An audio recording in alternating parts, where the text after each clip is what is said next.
Breast milk, you made my day.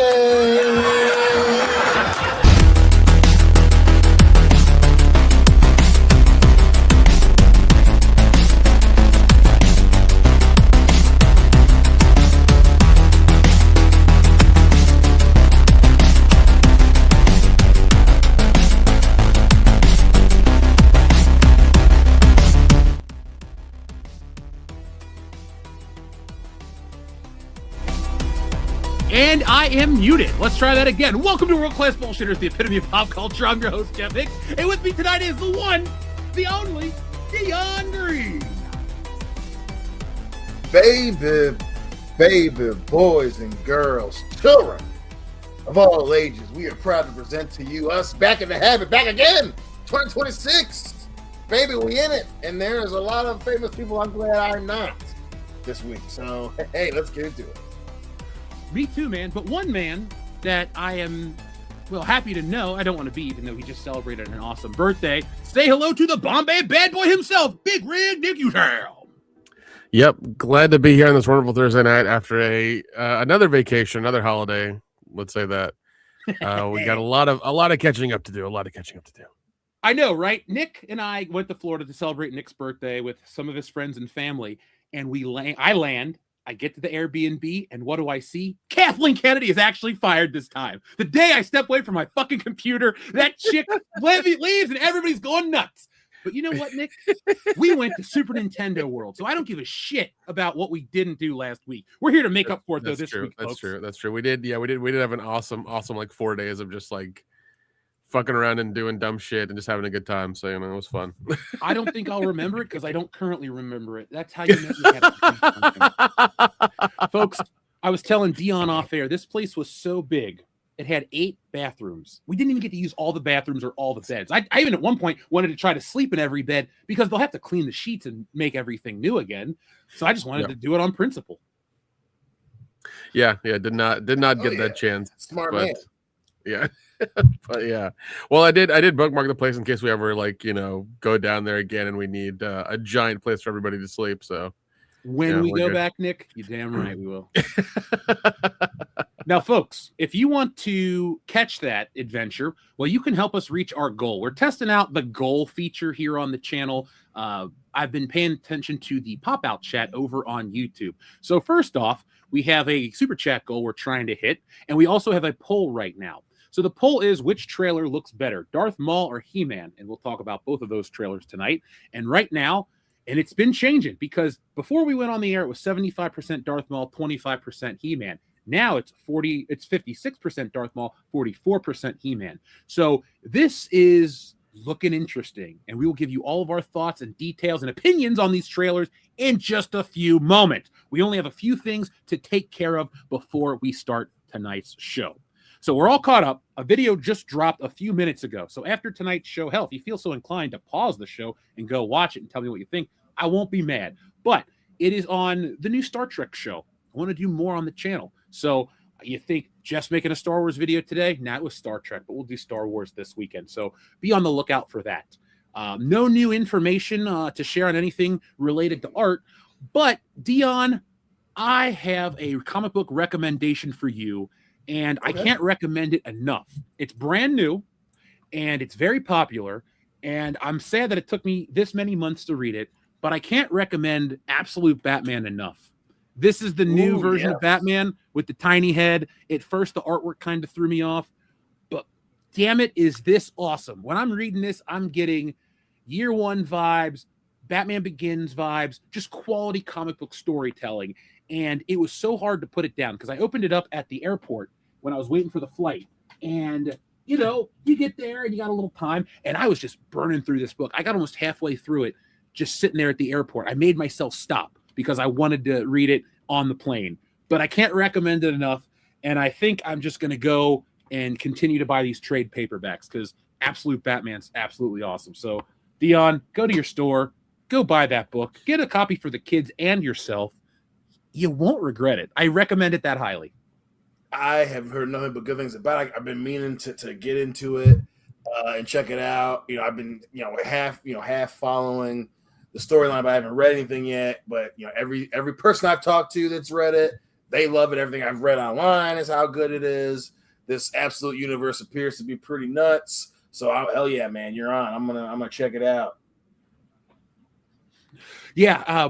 Sorry, I was reading Georgian's message and it was making me laugh. But yeah, folks, that's Jeff's recommendation for the week. Absolute Batman the Zoo by Scott Snyder, Nick Dragata, and Frank Martin on colors. So from one comic book creator to another, guys, you did a good job. So keep them coming. Now, folks, tonight, like we said on the stream, we're doing a super chat goal because if we reach that goal, when we do, because we usually reach that number anyway, we will give you guys a narrated mini documentary of our trip to Florida. Now, that doesn't just include it's not even anything personal like Airbnb footage. It's a trip to Universal's brand new dark universe, or epic universe, excuse me. We went through all the lands, we hung out, we ate, we drank, we did it up right, and I got footage for you. But here's the cool part. Nick and I decided to go to Cape Canaveral Kennedy Space Station on Monday.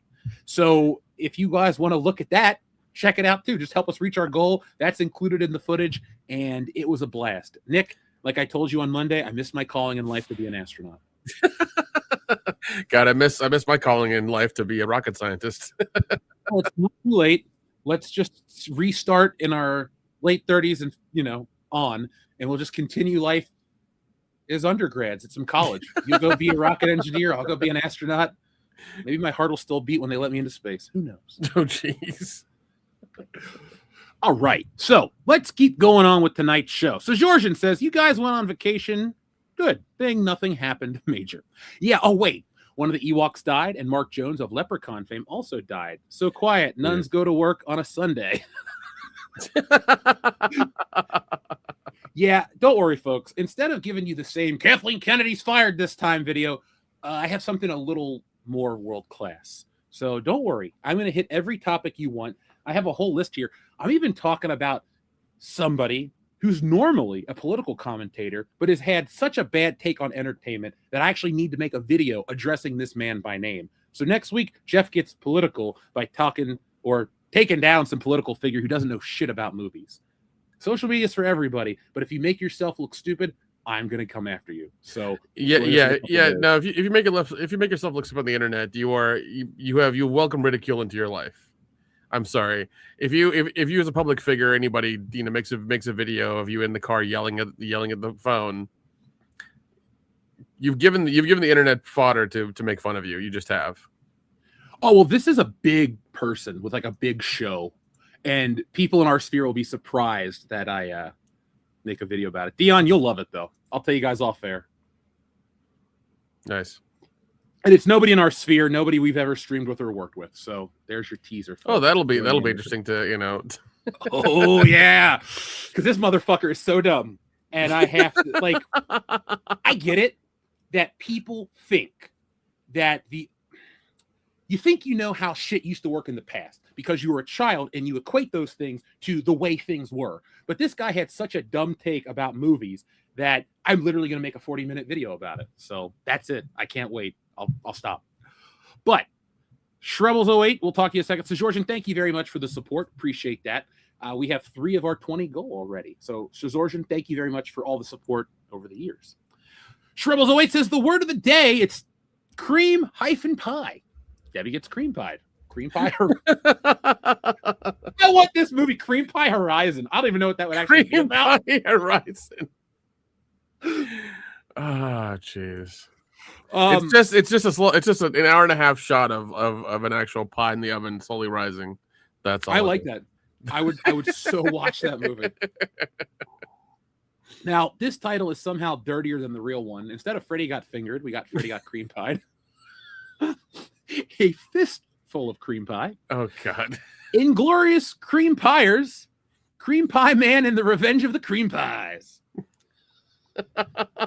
I'm sorry, I just had a mental parody of Revenge of the Nerds, but with that, so never mind. I mean, there is a cream pie scene in that. It doesn't involve, but there's a scene at the carnival where they're selling pies, and it's just like. I think the picture underneath the pie is like the girl topless, and then it's just like whipped cream on top. You know, the other type of cream pie is probably in that scene when he has the helmet on. Yeah, but they couldn't show that in the 80s. That's true. That's true. Let's give a couple cream pie titles because, you know, we have to. Cream Pie Forever.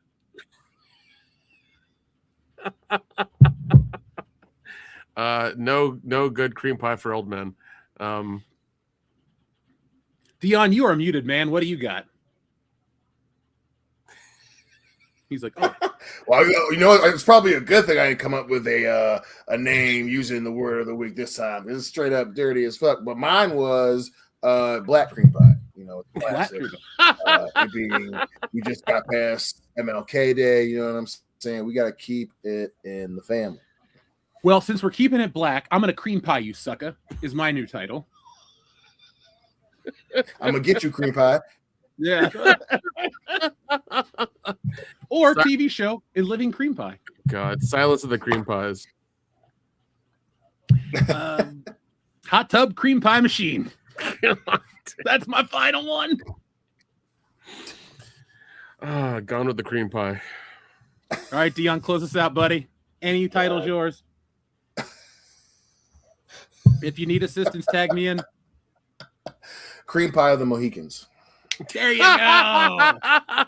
We kept it ethnic. There you go, folks. Diversity is our middle name. Forget progress. I'm not there. We kept it. It's 2026, and I'm saying it's in all colors. Yeah. Rainbow Coalition is alive. Everybody's catching strays. The Rainbow Coalition of Cream Pies. That's the new name here on the channel. Hey. It looks like a fucking Baskin Robbins. Yeah. Baskin Robbins always remembers. They always find out too. Baskin Robbins used to be awesome. Yeah. And then, well, they're fine now. Dean H., thank you very much for your support. Dean. Carol Baskin, that bitch. Remember her?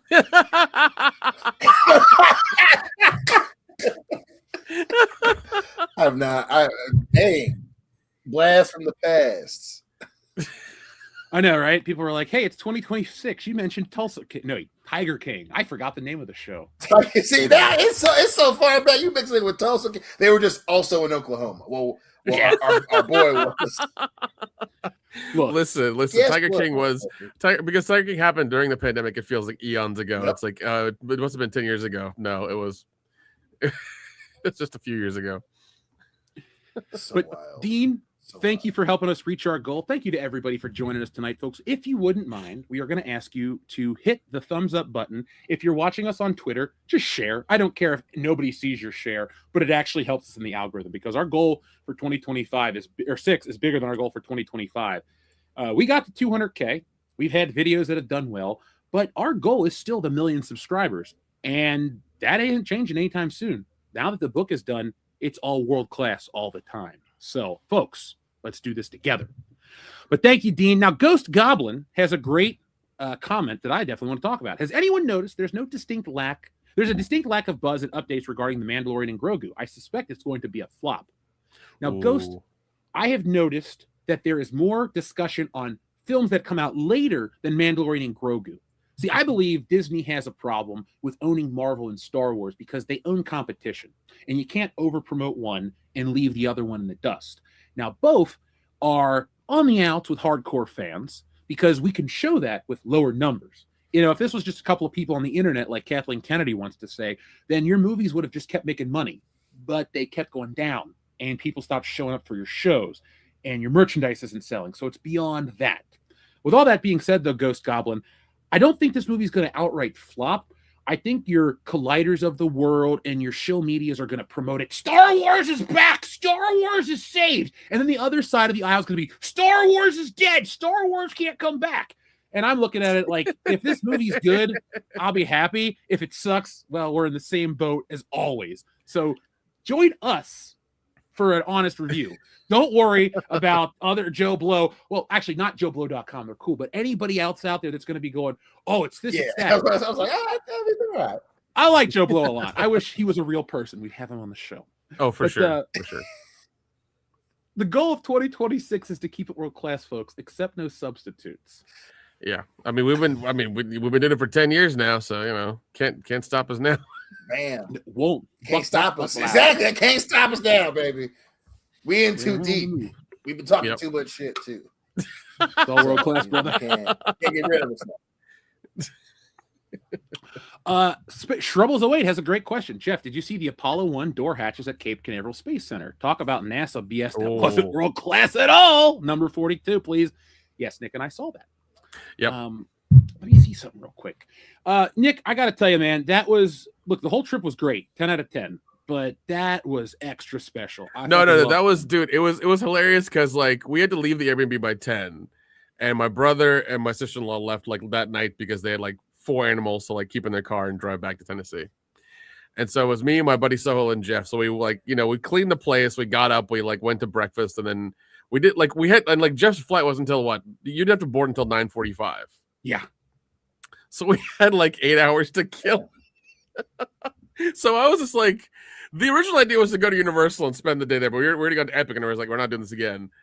So we're done with breakfast. I'm just like, oh, we'll go to this comic book shop and see what's going on. And then he's like, I wonder how far, like, Kennedy Space Center is. It's like, you know, it's like 45 miles away, like an hour, 10 minutes. I'm like, let's fucking do it. Let's go. Let's just go there. And we saw that door, dude. That was this. They have a whole tribute to those guys, and it's sad.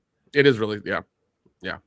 But it's sad how they went out, but they are remembered well and accurately. So if you want to go support their legacy, go check out the Kennedy Space Center. It's cool.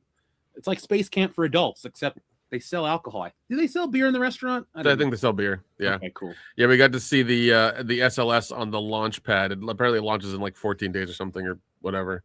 That was cool. We're like ahead of the curve and and all that stuff. Yeah, because this one's supposed to go the furthest out past the moon. So we'll see what happens. Yeah, folks, if you'd like more science-based stuff, let us know, because Nick and I we love science and we love to explore. So if you want to see us go to some other places that are cool, look, I'd love to go to outer space, Nick, but that's a little ways away. We'd have to call up Uncle Elon for that one. Like, Uncle Elon, can you just get us on, like, you know, stow us away so we can go to space, hang out at the space station? That'd be kind of cool. I could hang out with an astronaut for a week. There you go. I'm sure he could, you know, have us like circumnavigate the globe, you know, a couple of times and bring us back down. Well, hail FUD. So there we go. But you requested a number 42, Shrubbles08. So let's get you a number 42.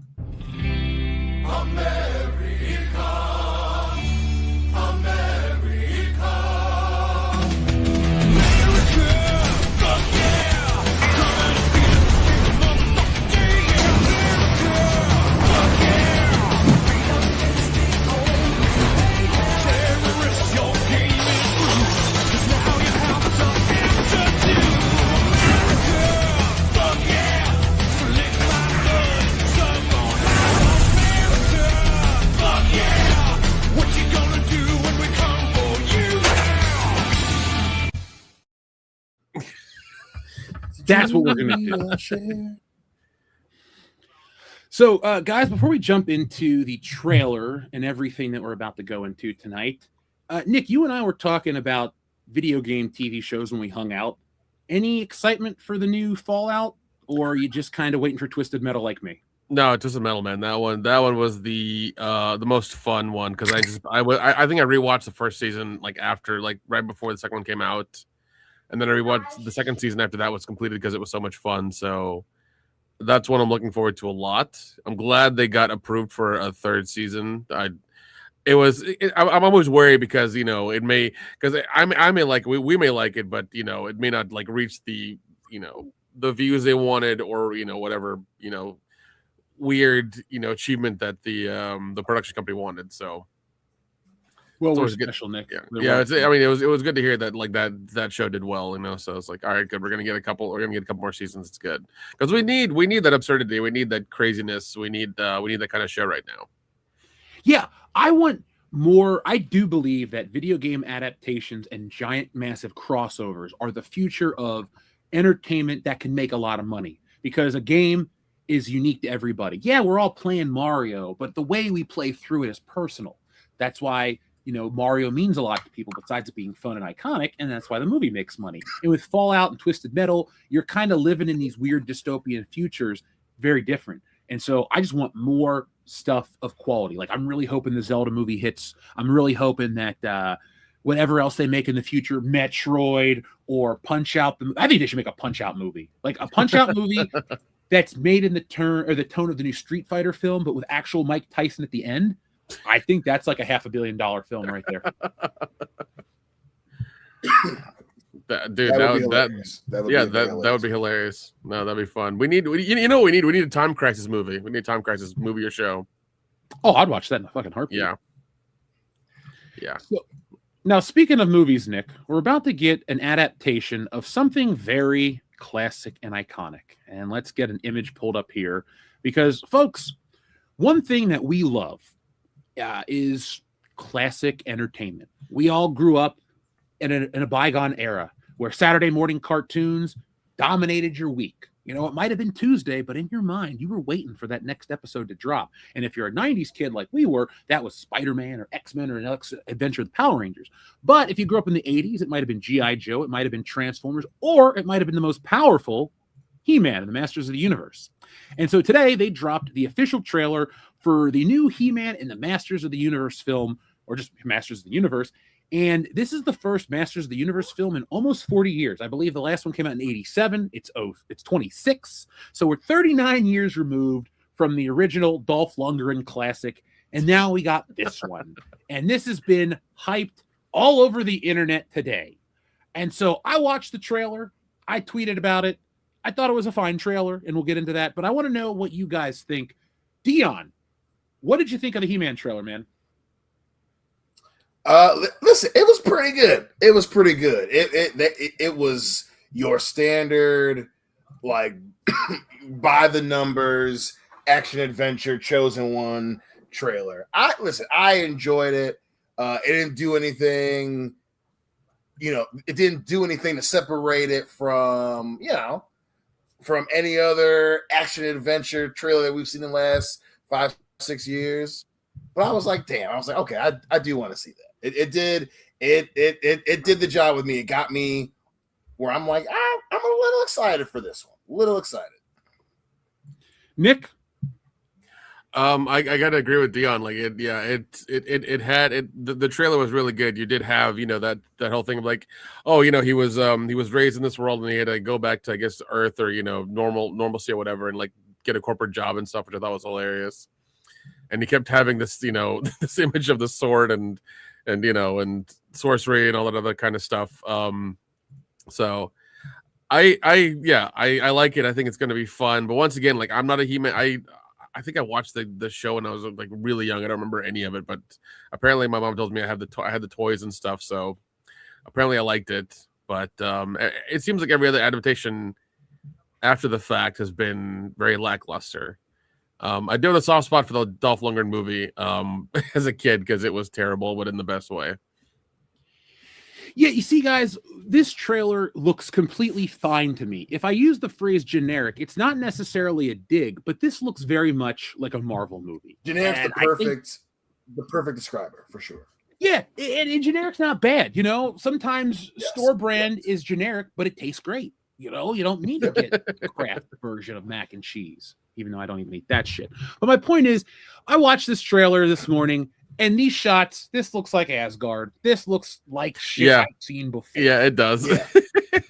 And that is fine, because I like the original He-Man movie, like, in the way that every kid that caught it on Channel 64 randomly on a Sunday, a decade after it came out, does.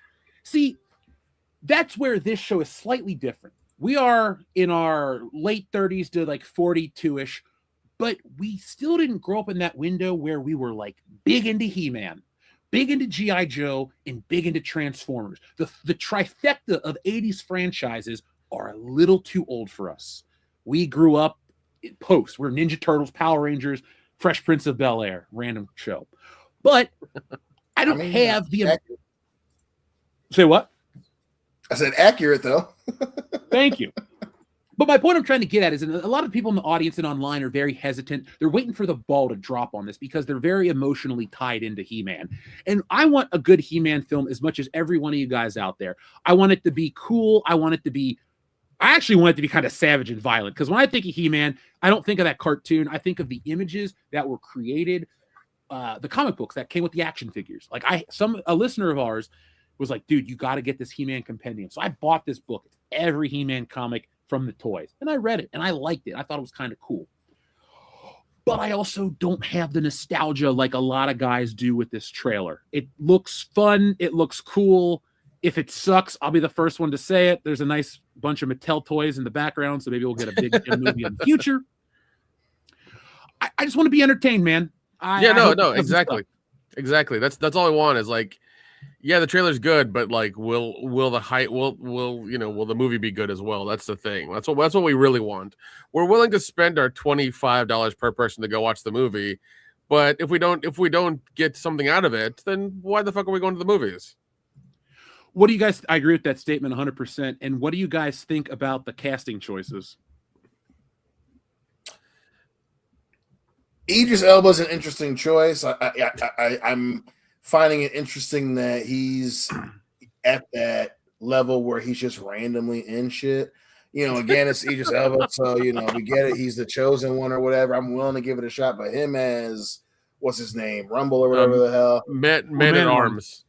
Man at Arms. I'm like, we tried it with the Dark Tower. Now, he's.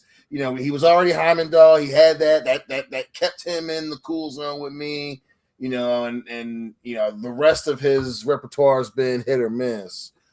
He would not have been my first choice, but he's Idris Elba, especially after watching the President movie with him and Cena. I was like, damn, okay. He can be charming. I don't know if he's charming enough to be in He-Man, but there was enough of him in the trailer. I was like, okay, I'll check it out. I'll give my man Idris a chance, even though he the flip of a coin. He'd be fucking it up sometimes too. Because I'm still mad about Dark Tower, and Hunter Prayer, whatever the one it is with the lion, was hilarious. Or hilariously stupid. No brotherly love for Idris Elba. What the fuck? I like Idris Elba a lot. He came back with Luther, you know what I mean? I liked it. I gotta finish it though. I watched the first couple episodes. But usually I like it. But here lately, man, I'm like, listen, man, don't be trying to do the Kevin Hart thing. Because Kevin Hart's on my last damn nerves. I'm done. Don't do that where you're just picking shit. Not everybody can be Samuel Jackson. You have to be selected, man. You know what I'm saying? But hey. Agreed. I'll give him a shot in this one. Yeah, you can't be Sam Jackson and Sidney Poitier. You can't do that, man. You can't do that. Right. Well, Sam Jackson said yes to everything. Wins. That's true. He did. Well, I mean, it was also Sam Jackson said yes to everything. Well, he said yes to everything like during the late 80s and early 90s when like productions were still like took time to get going. Now you have Netflix, Paramount, Peacock, Amazon, and 4 different places who are worth billions of dollars shooting everything at once. So well, he was saying yeah during the DVD era.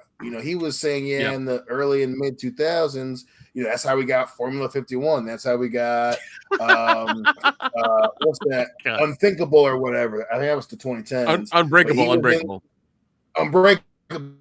He was doing not off the wall stuff, but he was doing a little bit more peculiar projects.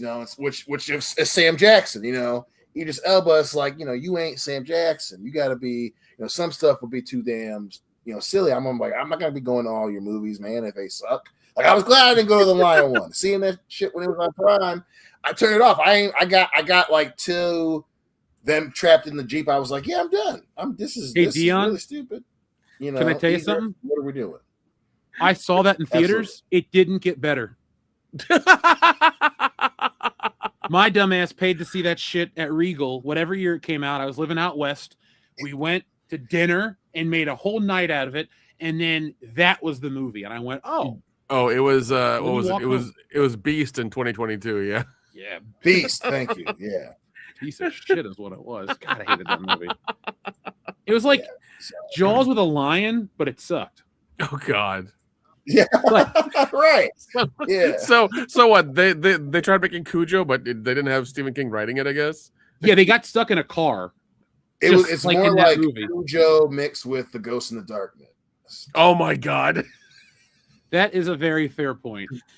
The lines like,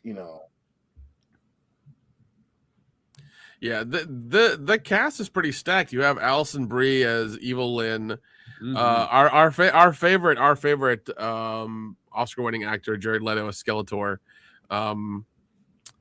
You have the girl from what the fuck is it? Riverdale, Camila Mendes as Tila. When I saw her in the trailer, I was like, oh, they got her for cheap. Gotcha. Kristen Wiig is doing a voice for Roboto. Oh, that'll be annoying as fuck. Yeah. So, you've got a pretty stacked cast here. In the of people, but once again, I don't think it's going to bring butts and seats. That doesn't do it anymore. Like, it's got to be the story, the trailer, the whole thing. If we're not feeling it, we're not going to spend our money. I think He-Man's biggest hurdle will be the generational divide, because the 2000s He-Man was pretty cool, but He-Man has lived for the last 40 years almost as this memory for 80s kids and this nostalgia of a time that's gone by.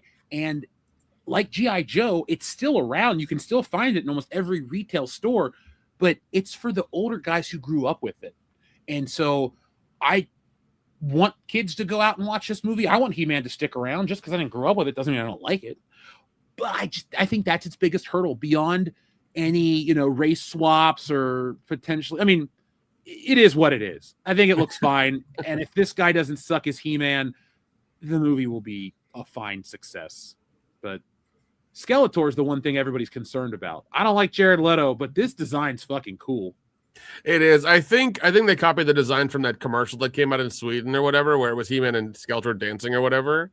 I think that's where that came out from. So, the costume looks good.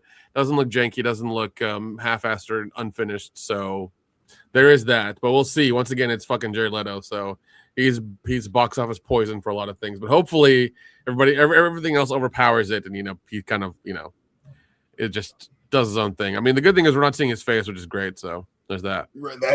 That's a step in the right direction. Yeah, he is covered up by like a pound of fucking makeup, so we should be okay.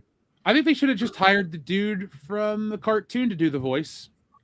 Yeah, He-Man. I would love that if that's dude. That would have been hilarious if they had that voice with that costume. It would have been funny as shit.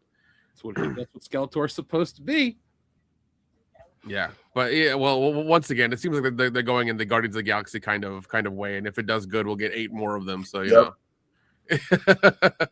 Everything wants to be Guardians of the Galaxy. It's like when you have that unknown casting choice and everybody goes, well, Michael Keaton or Jared Leto was unknown, or not Jared Leto, Heath Ledger, nobody wanted him, and now he's the greatest. It's kind of like the opposite. That's the same situation where like everybody jumps to that, and Hollywood always jumps to, we need to introduce something new. Guardians of the Galaxy. Well, no, it's not introducing something new. What it is that they want to get somebody new that will be part of their agency and their movies and their studio that they can then milk forever and give a shitty contract to, and then in the beginning they'll pay them nothing. And then when they do become something, they have to actually pay them their price or higher up, and then they don't want to do that. So it's kind of like the whole Netflix thing as well with like Stranger Things. I'm sure those kids in the last two seasons made bank, and Netflix didn't want to pay them, but they had to. So. Well, is there anything else you guys want to say about the Masters of the Universe trailer? I think we should go watch it and report back when it comes out so we can be part of the conversation. Because I know our audience, they're diehard He-Man fans. Like 3 years ago, the whole Kevin Smith debacle, maybe even 5 years ago at this point. I don't think enough. I don't think that show will damage what this movie does. If this movie flops, Kevin Smith isn't to blame. The circumstances are what are to blame. I don't think it's him personally. No, I mean, I don't see his name anywhere on any of this, so it should be fine. There's Fisto. Yeah. Now that he's not trying to fit the vibe of the the vibe of the internet or whatever the hell it is that he was doing before. So if he does have any involvement, it doesn't appear at this point to be the case. But yeah, man, I mean, I'm with you. Like I definitely want to go see it. It's good enough. I think to piggyback off of Nick's earlier point, we're at the point now where Hollywood's made cool. They still want to make money off of these movies, right? So going to these properties, they want to make money, and not only are they doing it, that's the thing with sequels where it gets to that point with Nick. But the point I've always made is a lot of times these movies are bad on purpose. They're bad because of lack of wanting to pay the right people. They're bad because of lack of somebody rereading the damn script, and sometimes they're bad for other circumstances. But I flicked it, at least based on the trailer, they went by the numbers that it was your standard action adventure. I think for a teaser, they kind of went in the direction of showing a little too much. But yeah, they made sure to give you the vibes of Guardians of the Galaxy and Thor on purpose, right? Because they want you to come and see it. I think this may be a situation where they made an actually movie with legitimate effort. So that's what I'm excited to see, is just how much effort went into He-Man, because they're bringing this up, like Nick said, to make money. Do you think it could be a Dungeons and Dragons situation where the movie actually is good and it's like what people want and it just doesn't hit? Yeah. It could happen. Because, yeah. Because I mean, once again, like you said, the property is like 40 plus years old. So even though that demographic has money to spend, all of them ain't going to the theaters to go watch this. We get like in the 2 weekends that they need to kind of like make sure that the numbers go up so that they can see it's a success or not. So it's going to be interesting to see like how that happens. It may be a slow burn success, but I doubt. It's hard to tell really, because I like the trailer. It looks good, but once again, we don't know. And it kind of reminds me of the Flash Gordon TV show a little bit in 2007. I haven't watched that. Like, it kind of reminds me of that, because the guy they've gotten for it kind of has the same look as well too. And I'm just like, oh, okay, they're kind of going that route. Yeah, that show was so successful it only lasted one season. Is it streaming anywhere, Nick, or is it on your own server? Let's see. I think it's on our favorite streaming platform, Tubi. Sorry, it's on Pluto TV. It's on Pluto TV. Hey, they're equally free and equally entertaining. There you go. One thing I did want to address, because I've seen a lot of this in the discourse online, everyone seems to be concerned that this movie will take place on Earth, like too much of it on Earth. And while I understand the hesitation, and they've also complained about the pronoun joke, which I don't care. Like, it's funny because he's He-Man. It says he, him. That's hilarious. That's funny. Yeah, that was pretty good. That is funny. I'm sorry, but like that's a funny joke. Nick, I agree that it's a funny joke. I just am waiting for like 1,000,001 YouTubers to call it a woke movie. It's going to happen. I mean, give it a couple. It's already happened, I'm sure. I don't watch any of that garbage. Right. I guarantee you, your childhood is under attack right now because the woke mob in Hollywood hates you because you're all a piece of shit, and they're coming to attack your childhoods. And make sure that you join me on every platform and buy my T-shirt so we can fight Hollywood together. I guarantee you that's the fucking narrative. 10 videos have just been published right now about that. I fucking swear to God. You're not wrong. Quote me. You're not 100%. Wrong at all. 100%. The fabric of society is on the line. Make sure you get a water purifier. Use code WCBS in the description below. Like that kind of shit. Make sure you use TurboTruck VPN. Use our promo code to get 8% off. Folks, every once in a while when I'm feeling down, I like to sit with a nice Mentos vitamin as a pick-me-up. There's a commercial. Or this episode is brought to you by Lysol. Spray it. Like, see, we can do commercials all night long. I don't want to. God. All right, so I was already kind of positive on this trailer, but now you guys got me kind of excited to go watch it. I'm like, you know what? I'm gonna have a beer. I'm gonna go watch He-Man. This looks like He-Man enough. I mean, yeah, it could be buffer, but Yeah, I mean, you can definitely get that. It is.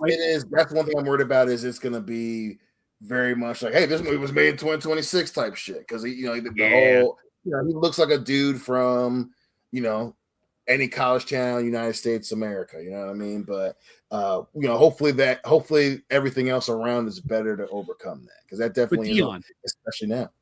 Here in this shot, he looks just like the toy. His face is covered. You don't really know what he's doing. That's He-Man. Yeah, dude, he's got I was worried they were gonna be able to incorporate the chest plate. They got that on there. I'm like, okay, shit, they brought that back in. I mean, it looks just like He-Man. I don't know what to say. I know he could be buffer. I know he's not Dolph Lundgren, but it is what it is. So no, and I hope Kevin Smith doesn't fucking try to wax poetic or nerdy about the shit, being like, oh, go watch it. It's great. It's like, dude. Don't taint this with your bullshit, please. Just shut the fuck up and sit in the corner. Go I think cry in the corner, Kevin Smith. Go cry in the corner. Yeah, you're right. Kevin Smith should only not talk about this movie. He should understand that he's a footnote in negativity for He-Man, and just to shut the fuck up forever about it and let people forget. Like, if I was this MGM, I'd contact Kevin Smith, like, don't tweet about our movie. Don't talk about our movie. Don't even think about our movie. Just shut your mouth. Go make Clerk 7. Fuck off. Here's $10,000. Go do it again. Like, it just, I don't want that. They might have legitimately been like, hey, man, we will give you $100,000 to not say anything about He-Man until the end of opening weekend. I mean, I wouldn't put that past them at all. Yeah. You cannot tweet or say anything about He-Man except until after 14 days from wide release. Yeah, do it and we'll kill you. That's just that's it. Do it, and all your packages that come to your house will be 2 days late. Yeah, you're gonna get boxes of poop instead of Amazon packages. Eat shit, homie. Or half now, half till 14 days after the release date. I can see him be like, I'm gonna keep my fingers off the keyboard so I can get this other 50,000. You know what I'm saying? If he's smart, that's what he'll do. Yeah. Well, I mean, it's Kevin Smith. I mean, so we'll see how that goes. The man loves the sound of his own voice. Well, I agree 100%. Outside of his He-Man debacle and his DC shilling in the early 2010s, even though he's made some garbage movies, I was still cool with Kevin Smith. Like, I've actually gone back to my pro Kevin Smith stance based on just I like the View Askewniverse. Like, yeah, He-Man, he shit the bed, but that's not my childhood. Jay and Silent Bob was, and I like it. Exactly. So, well, listen, I'm excited for Dogma 2. You know what I'm saying? I'm kind of excited to see where that goes. It's just funny the way that you say that. 100%. It's like, hey, man, the stuff that you did that we like, don't fuck that up for us. Just cool it.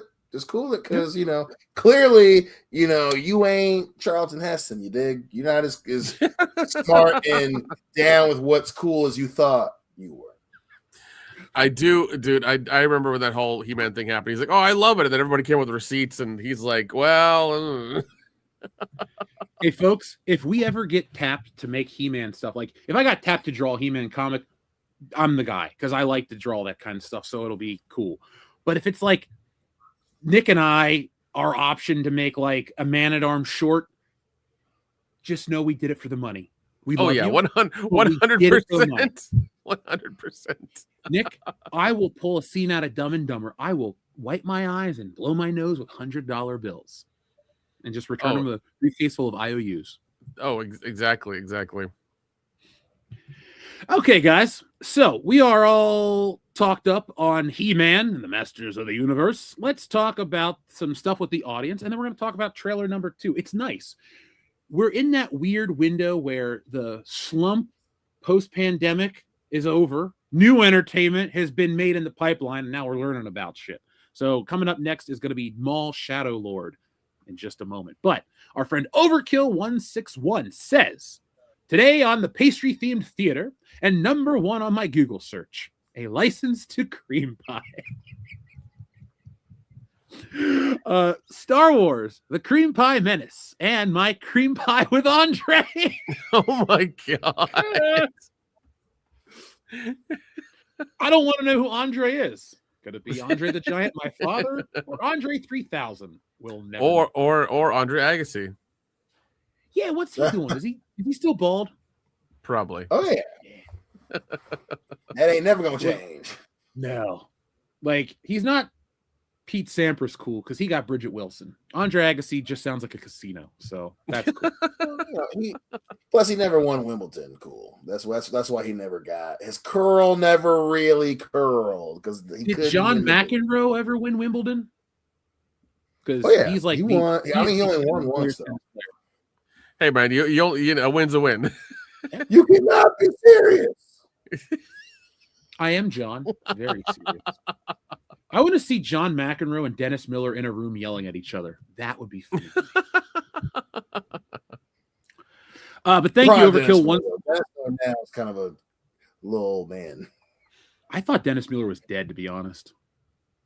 You know who I thought was dead, but then discovered their Facebook profile reel, and I went deep into their content, was Chris Kattan. I thought that dude had just fallen off the wagon.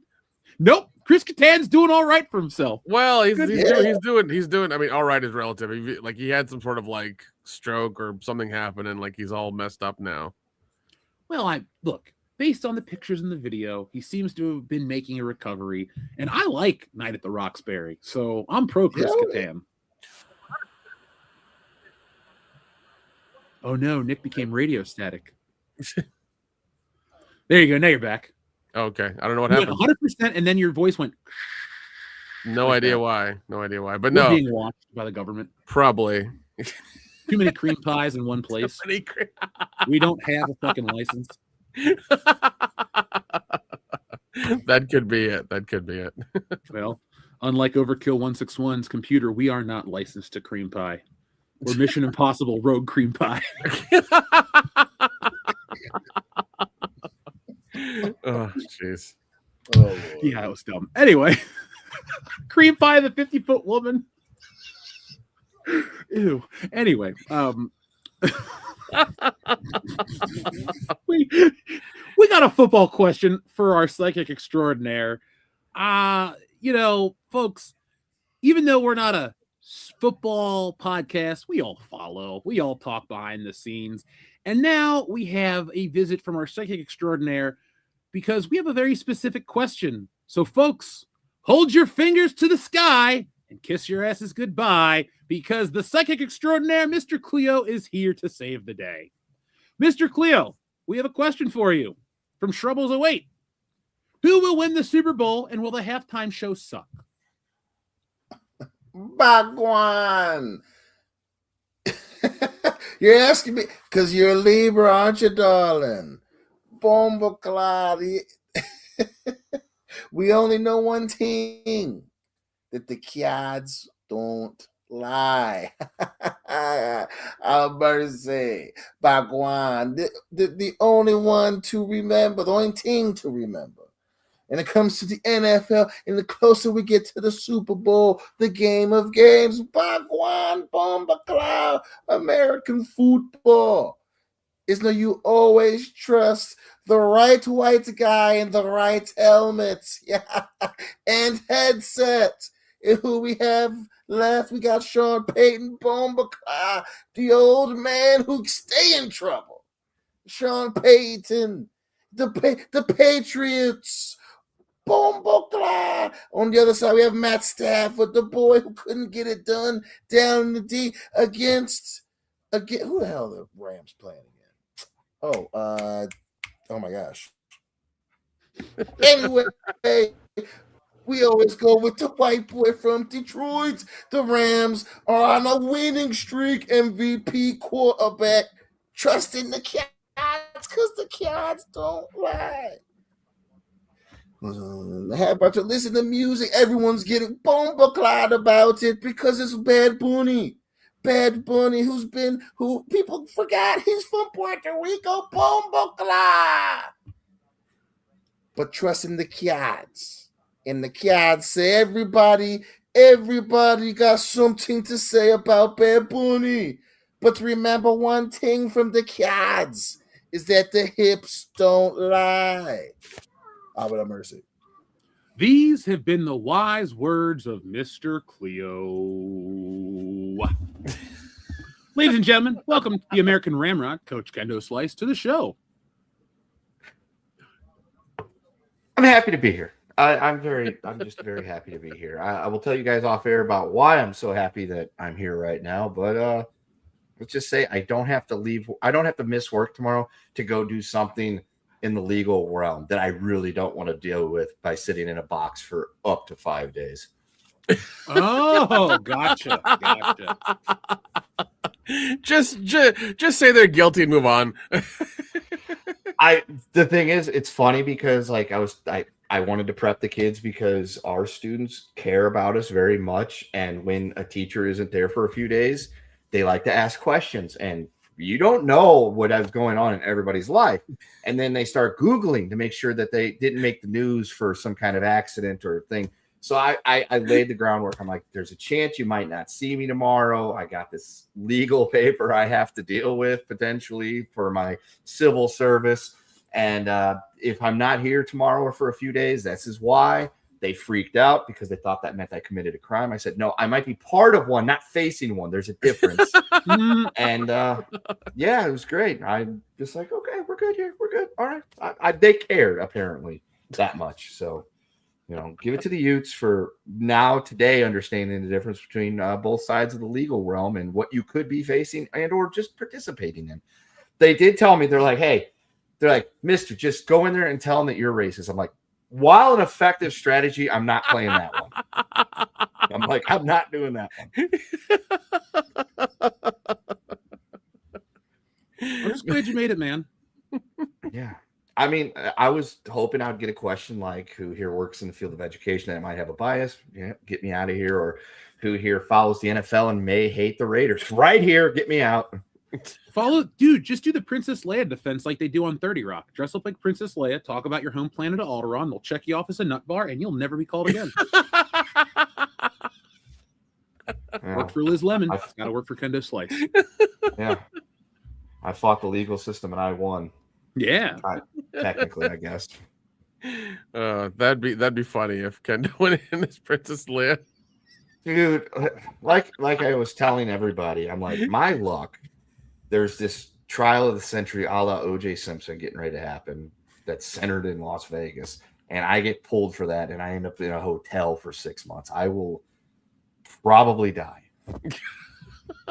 Can you send smoke signals to let us know exactly how things are going, since we won't be able to contact you because you'll be sequestered? Right, because that was the funny thing is the kid's like, oh no, that you won't, if you got to go do duty, you won't have any internet. I'm like, okay, well, that's one of the least concerns because I know what it's like to live without internet, and I can handle that just fine. Yeah, Yeah. I would love for us to do like a video, like a documentary where we all go without our phones for a day, but we couldn't film it without our phones, so it kind of that makes it a little hard. Unless we get like a handy cam, like the flip out screen, like the old style ones, and you're walking around like this. We need to get those old flip cameras, Jeff. Sure, we'll get them all. Just put them on our tripods. Do you want me to get old school microphones too? Sure. All right. Yeah. Do it all together. Get the boom. Dion should record his on videotape. Yeah, he's got the big, huge fuck clobbering camcorder. He has to carry like around. Clark the one that's Griswold? like the boombox looking one. He has to carry that around and use that. Yep. Nick's got a boom mic, and we'll just keep dropping the boom mic in every now and then to make it look like Black Dynamite. It'd be great. That's a great movie. I accidentally ran out of sci-fi footage for my video today on Star Trek, and I needed a talking point about a black guy, so I just used a clip from Black Dynamite in the background. I don't think anyone will notice. Hush up, little girls. A lot of cats got that name. What a great movie. It is. We got to. Hey, next February's month is coming around. Yeah. Starts on next Sunday. Let's do that. Let's actually get some content made. Let's watch some blaxploitation, Nick.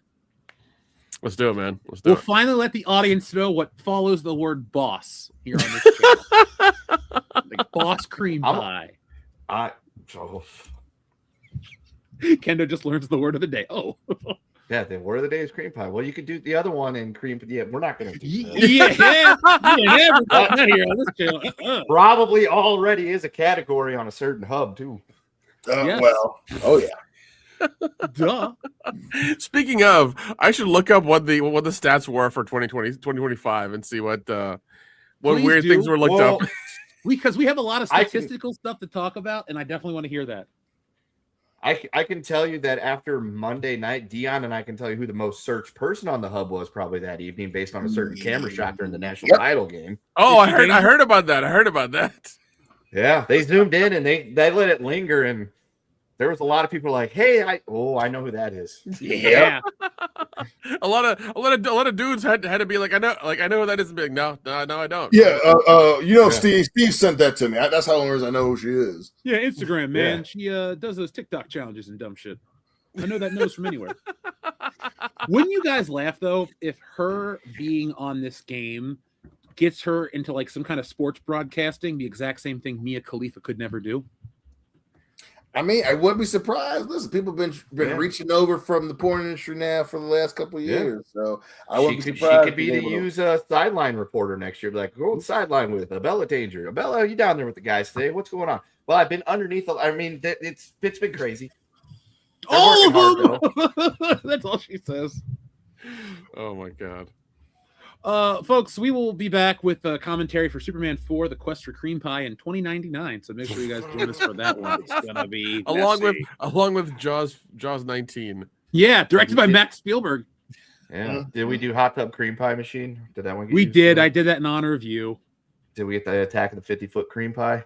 Yes, we did. Somebody sent that There one will in. be cream pie, no cream pie for old men. The usual, the greatest hits that we like to play here on the channel. Oh yeah, it worked. Okay, We're having a good time with it. Okay. This is a fun show. Strikes back. There you go. Clear and cream pie danger. Or Cream Pie Strikes Back 9 months later. Look who's cream pied now, starring Oh my John and Kirstie Alley.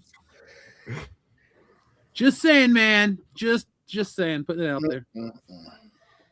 All right. Well, let's talk about You Only Cream Pie Twice. That's a good one. Dr. Cream Pie. Yeah.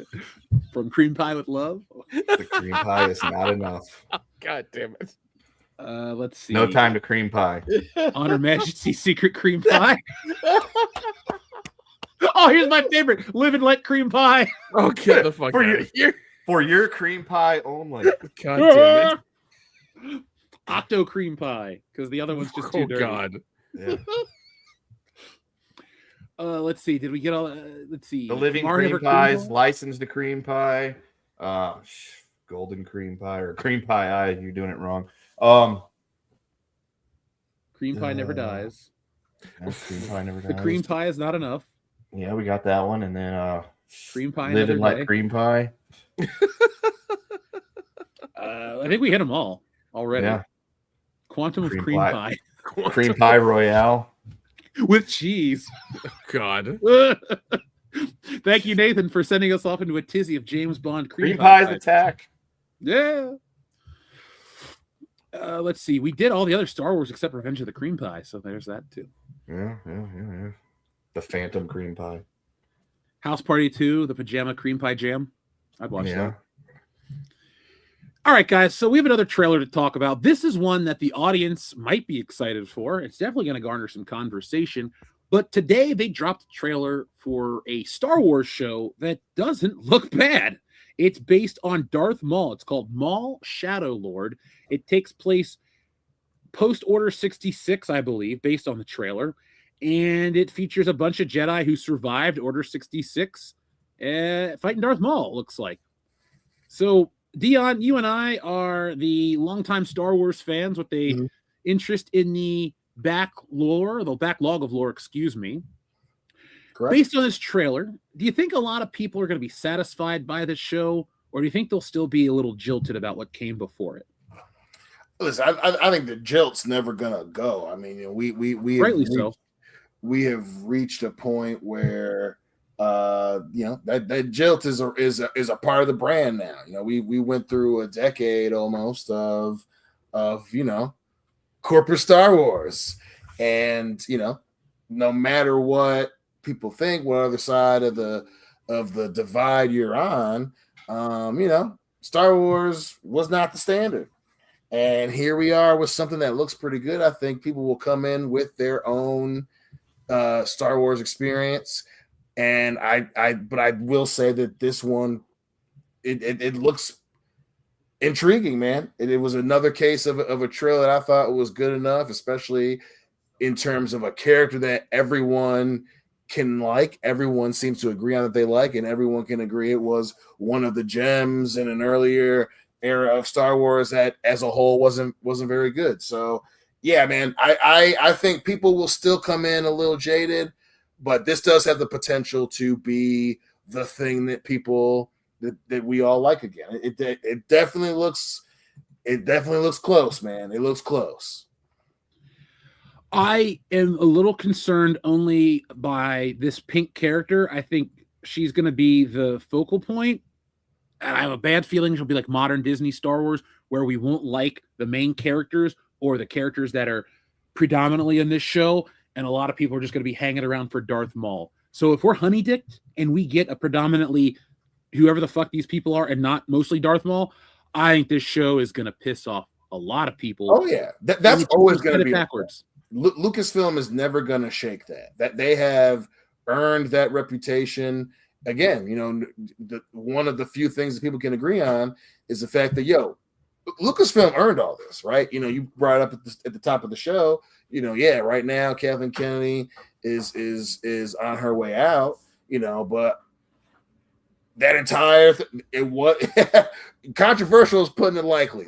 Lucasfilm's always going to have that, even if this is good.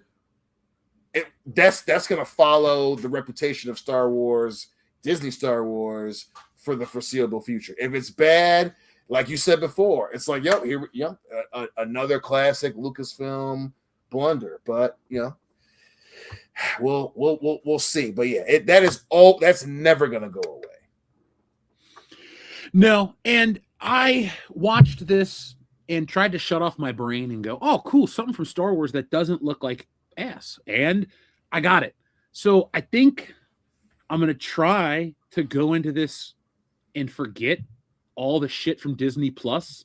Never going to be able to forget what actually came in terms of the movies. But like seeing this and seeing the double-sided lightsaber come back in an animation style that's a little more realistic than the Clone Wars, and it's Coruscant, and I think Darth Maul, I could be wrong, but it sounds like he's voiced by the original voice actor, Peter Serafinowicz. It might be Sam Witwer, but what were you saying?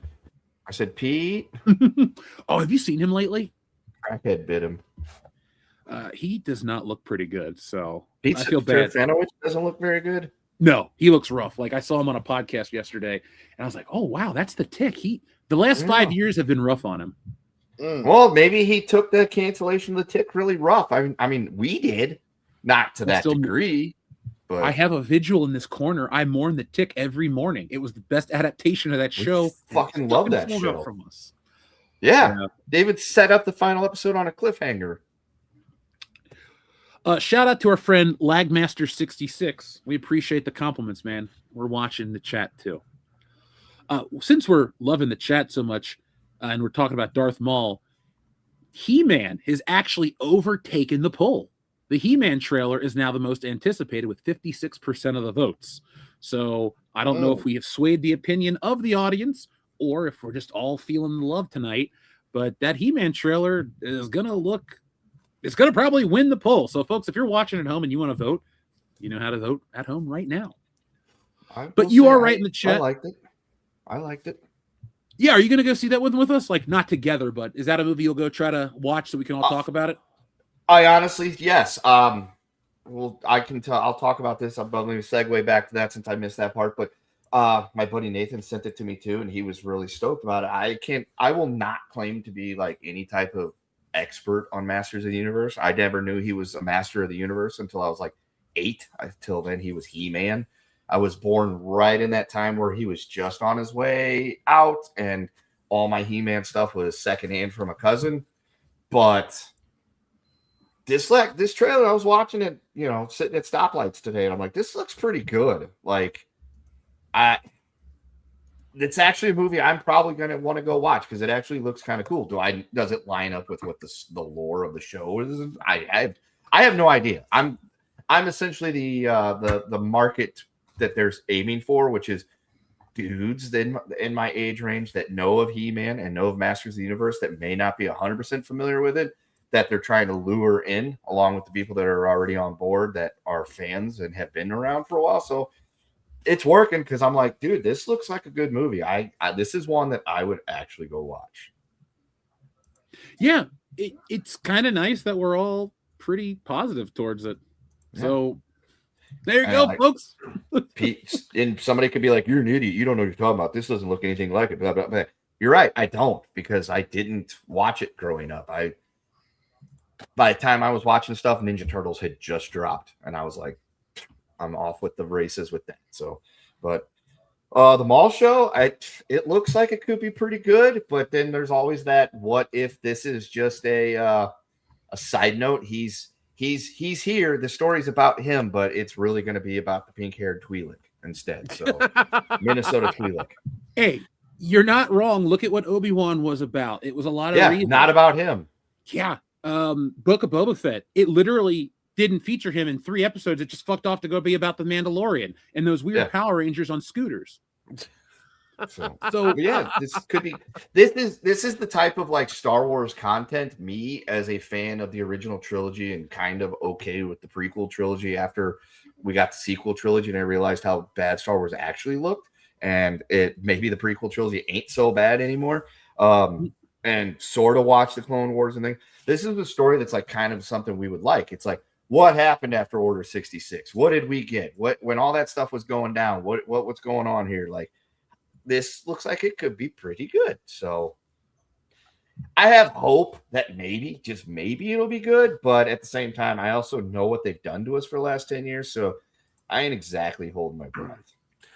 By the way, ladies and gentlemen, the poll is also on our Twitter right now. It'll be up for 7 days. So go vote. Yeah. Thank you, Nick.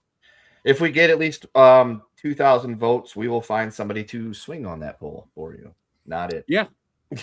I'll drive to that strip club in Lexington and give you guys a full clothed video of a stripper dancing. There you go. 2,000. I thought he was going for the word Monty there, and I'm like, no, Jeff, that is unnecessary. I don't even know what that means. But Kendo, we saw a Jollibee this weekend, and I thought of you. I even took pictures of it, so I'll send them your way. Saw one this afternoon on my way home from work. But we saw one in Orlando, just like just out in the wild. They do have them in Florida. Yeah. Like any place where there's a lot of little island folks that speak languages that sound very, Viet Cong-ish. They Houdini. The Jollibees like to pop up in all those places. So yeah. Dion, I got a question for you. Actually, it pertains to everybody in the chat as well. If Star Wars became mostly animated, and we got these types of stories on Disney Plus, because this is hold on, I have the number count right here. This is a 10-episode show that will debut over 5 weeks. If they stopped doing big budget movies and Star Wars was just kind of this 2 parts, would you watch it, and would you feel like it's a downgrade to the franchise? I mean, yeah, I absolutely would watch it. Is it a downgrade to the franchise? I wouldn't say downgrade. It's an adaptation given past trauma. Animated movie, Warner Brothers Animation was doing that a lot with DC for a long time as well, right? And even though we weren't getting a whole bunch of DC movies, we had quality animated films that at least maintained the structure of the DC universe everybody liked, and if Star Wars did the same for the immediate future, I'd absolutely watch it because there are things that would absolutely be done better in an animated film that Lucasfilm clearly can't handle, live action. That being said, hey, sometimes that's the best way to keep your fan base entertained and enjoying your property while you figure out what the hell you're going to do, in the other area. So yeah, I don't think it's going to be a downgrade. I wouldn't say that it would be a downgrade, but it would definitely be a welcomed reprieve. I'll say that. Yeah, I guess what I'm trying to get at is if they made a show that was just like Han Solo and Chewbacca, sign me up. Hell yeah. I want to see more of those two. That's my only concern with Star Wars is now that Dave Jabroni, the Filoni, is the future of Star Wars. It's going to be everybody survived Order 66. What you didn't realize, guys, and I have this on good authority, there are 9,000 Jedis that survived, 9,000 Jedi that survived Order 66. So Dave Filoni's entire career is literally going to be, hey, here's another Jedi that survived Order 66, and let's tell a story about them. You make Darth Vader look like a fucking dickless loser. Well, he doesn't have a dick anyway, but you make Darth Vader look like a fucking loser. By Jeff, we know Darth Vader doesn't have a dick because for the longest time we had Darth Vader's disembodied charred phallus. Disembodied charred phallus. I got it right here as a fan. Yeah. Oh no. Yeah. He's dead, and I have Darth Vader's disembodied charred phallus right here. It's real, folks. Somebody made it. Somebody sent it. It's a real Darth Vader. It is disembodied charred phallus. Gives a whole new meaning to the term helmet when talking about a specific body part. Yeah. Well, I think they have a term for it in the UK. It's called bell end. Oh, Yeah. Okay. Fresh Prince of Bel End. Great show. Yes. But no, you're right. If they go this direction with Jabroni and he's all like, "Oh, here's a Jedi," blah blah blah. They survive. It's like, so what the hell was the point of Order 66 if it didn't work? Like the whole idea was that they pretty much got completely wiped out except for Obi-Wan and Yoda. They were able to communicate with each other. Apparently, Obi-Wan is able to communicate with Qui-Gon. Wouldn't he tell them, "Hey, by the way, Buster Conehead, remember him? He's over there on, Naboo. This, Slappy Johnson, he's over here on whatever hiding." Like they'd be able to like suss each other out, correct? Like they theoretically should have been able. Yeah, they'd be able to feel each other's presence. Like Obi-Wan decided to walk down to Mos Eisley to, get his bells jingled by some, chick behind the bar.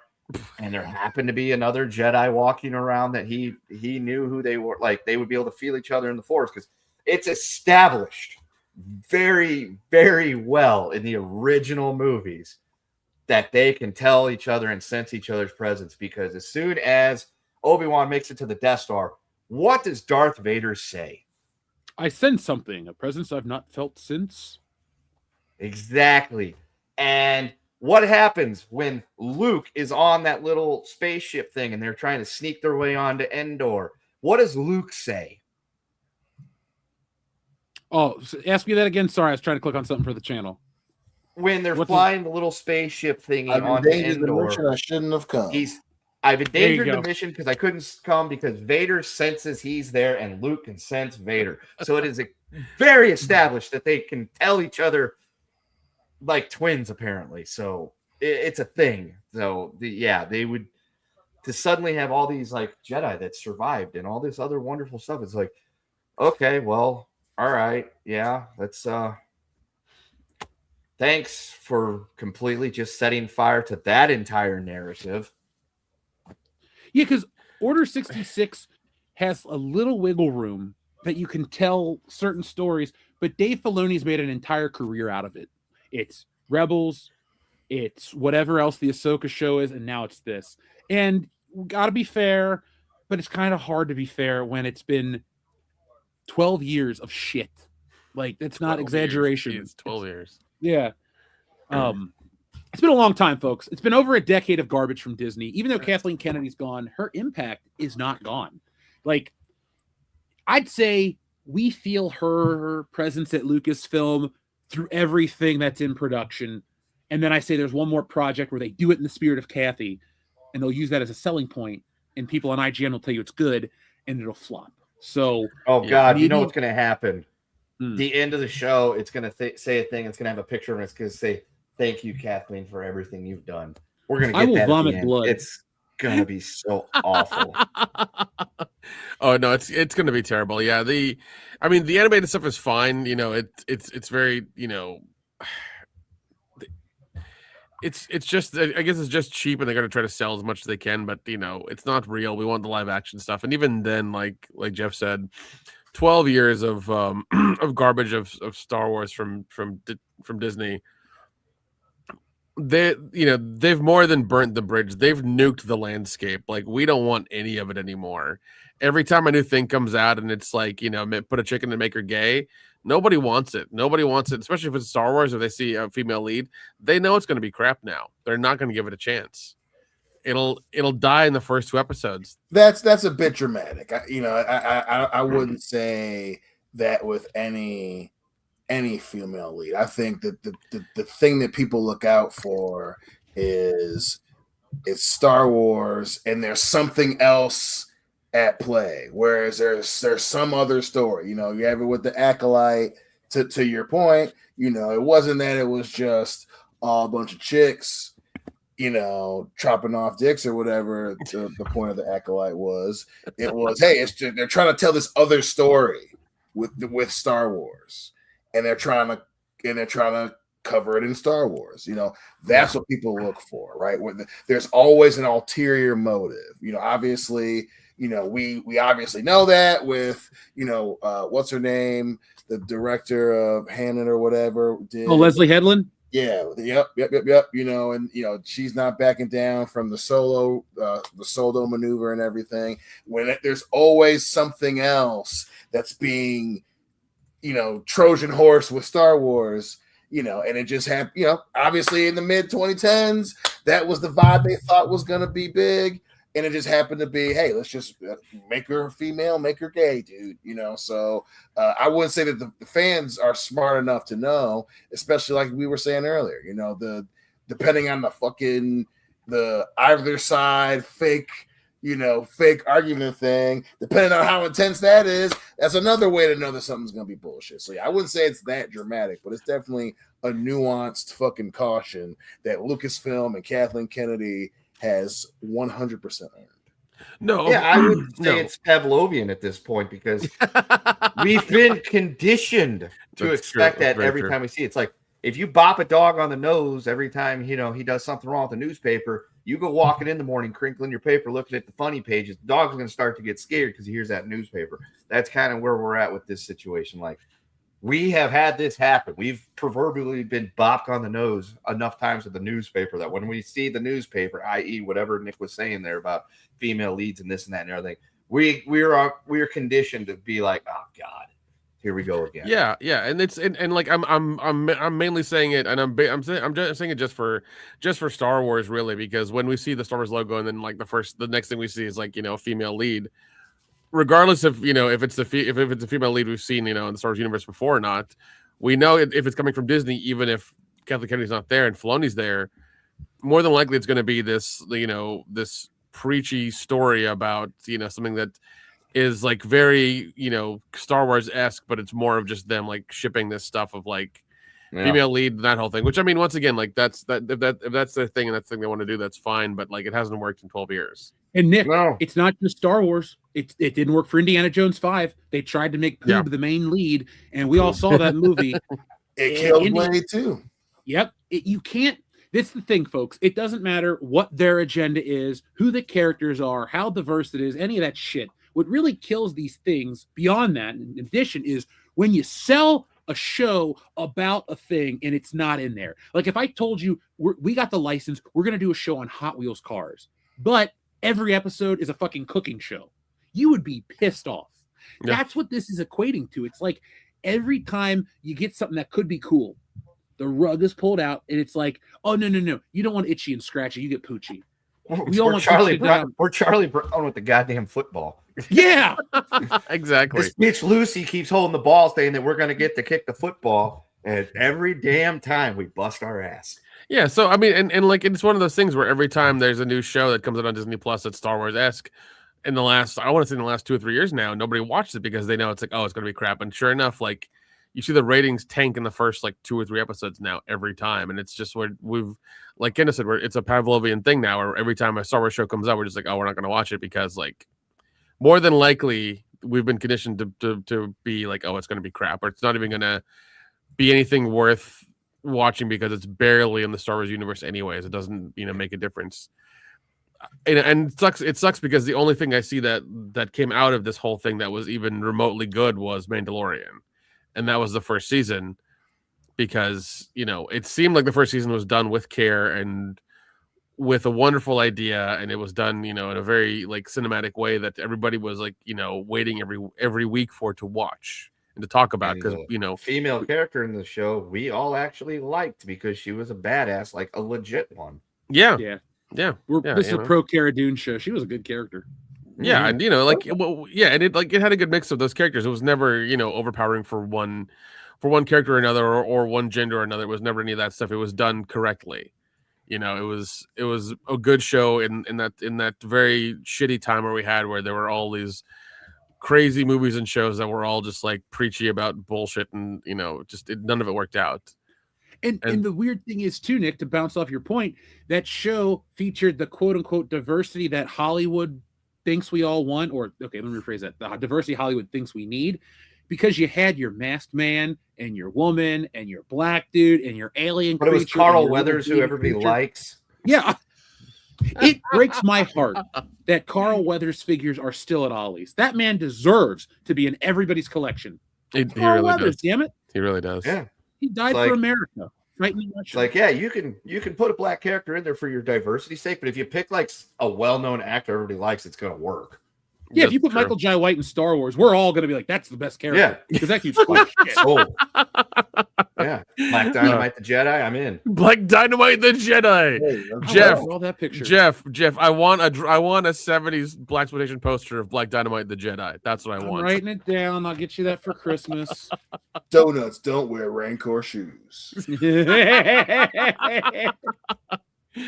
Like make it a comic book cover. Like that's all I want. I want that poster. Oh, dude, I'll pull out some Luke Cage and some other shit. And there you go. If they made that a TV show, that would be fucking appointment television in my house. But like, no, 100%. I have to go watch Black Dynamite the Jedi. If they made a Black Dynamite blaxploitation fucking Star Wars show, dude, you just take my money. Take all of it now. Michael Jai White, if you're watching right now, and you're probably not, but if you are, if you make a blaxploitation Black Dynamite in space movie, we don't give a shit how low budget, how big budget, what the story's about. We're all gonna go see that movie opening night. Yeah, maybe we could help him make it. Like, it's like just on a green screen. We get the costumes, like, hey, little girl, we got to go on this asteroid here. Fix it in post. We could just Kickstarter it right now and just be like, look, we're crowdfunding this movie.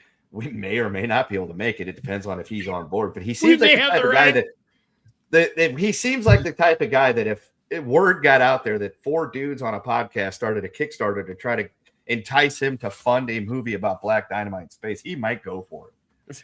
That's true. There's never been a brother on the moon. Guy. Dude, I went to a screening of that movie and it was packed the fuck out. That was like last year. I was like, it was packed the fuck out. Everybody knew all the words. Okay, like. It was wild. I was like, people still love this movie. There's still so much love for the movie. It's a great film. Yeah. I'm just reading all the chat right now. They're loving this. Shout out to Shrubbles08. James Unchained is involved or interested. Kaiju Expert Tall wants to get involved too. We got purple lightsabers with gold hilts. Black Dynamite's going to be the coolest. Like, we should just have Samuel L. Jackson in this movie on principle. Yeah, just as like this, like I see him in the chat, so he's like he should be the villain. I just want him to talk shit to Black Dynamite, but I also want him to have space ninjas, spinninjas, and they're women. Yeah, the clones of Pam Grier. The clones of Pam Grier. There you fucking go. His Jedi robes are made out of velvet. Yeah. Perfect. The world isn't ready for this. The world isn't fucking ready for this. Last thing I'll say is he can't have a sex robot because no robot can handle Black Dynamite in space. Instead, it's just the beginning of Black Dynamite where he's talking about those girls. They're just Twi'leks. That's all it is. We should. Fish, Mama, you know what the other Twi'leks? We should make fun of that L337 droid by having a character droid that is in love with Black Dynamite, and he goes for it, and like 10 seconds later, just shows like an explosion coming out of the room where like he just wreck the robot. It's like that's too much for the robot. Yeah, let's use AI to make this. Fuck this. I'm sure you could. I'm sure you could. We'll do it in animation because I'll draw the keyframes and let the AI fill in the rest. There we go.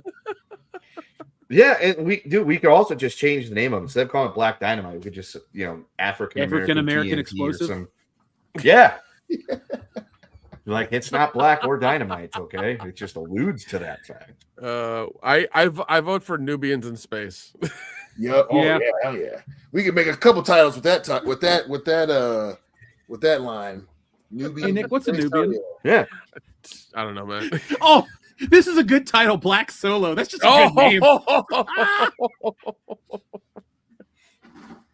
That is good. There's so many planets and galaxies that we could have an entire series of movies. Of course. Nubians on Mars. The thing is, with that, you could probably go cartoons at some point, and everybody would still love it. It would still be, Mm-hmm. Yeah. If we really buckled down, and we could make cartoons like we really could with AI and my ability for art. We could definitely make this shit happen. So, Black Thermite. I'd watch Black Thermite. That sounds like an actual device. Like, we can't burn through with regular thermite. We gotta get the Black Thermite. Oh yeah, it's the strongest thing. It's the strongest. It don't crack. So it's like black adamantium. Black adamantium, yes. I want to make Black Wolverine now. You know what though, guys? Instead of us riffing on all this Black Dynamite shit, we could just make the Terminegro a thing. Yeah, I think that's actually in a roundabout way. That's what we've been talking about this whole time. Black Dynamite. You know what we're gonna do, guys?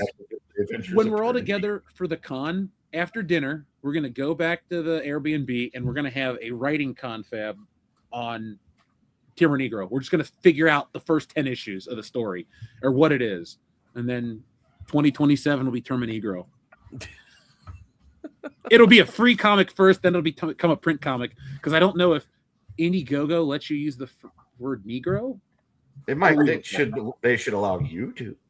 Yeah, I'll put my face on the thing. It's okay. I'm making the joke. And they'll just kind of be like, okay, that's okay. Yeah, I'll allow it. Yeah, and if there's a picture of all of us for the staff behind it, you could just make me really small on the poster, like it's in China, and I'm Boyega. Actually, I did that for the international version of Stealing Solo. You're actually this small on every page. It makes no sense, but it'll sell better to that market. Oh my god. Actually, in reality, it would just be Kendo talking to Mark Hamill, and we wouldn't be in the book. Kendo. Yeah, the Chinese version of it, there's just 2 characters in the whole book. It's like, yeah. Why does the guy with glasses just keep talking to himself? Yeah, I don't know. He must really be cool. Is there anything else you guys want to say about Maul Shadow Lord? Looks cool. It'll be out in April. I'm sure I'll talk about it then because Star Wars is kind of back and people want to hear us talk about shit. I'm willing to give it a look-see. For sure. Yep. This lightsaber shit with the Inquisitor is pretty cool. So I just want to balls to the wall. They say it's a fast-paced, action-heavy show. So I don't trust Disney or Lucasfilm, but we'll let them, we'll give them enough rope to hang. Yeah, because somehow animation, they'll still fuck up animation.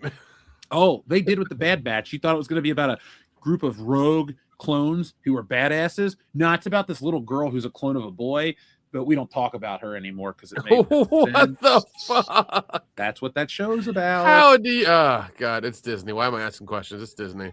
Yeah, a copy of a copy is a copy. You don't just...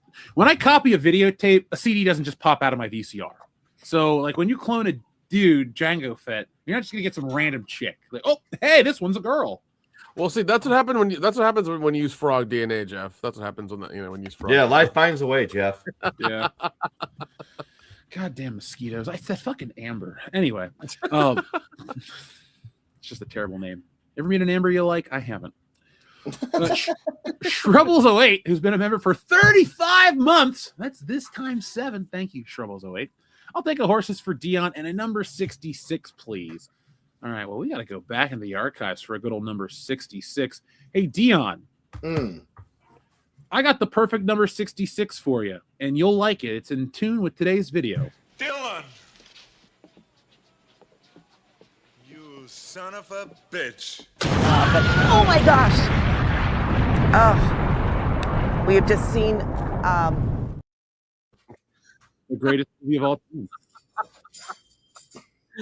Oh God, we've gotten more use out of that bike than that guy did.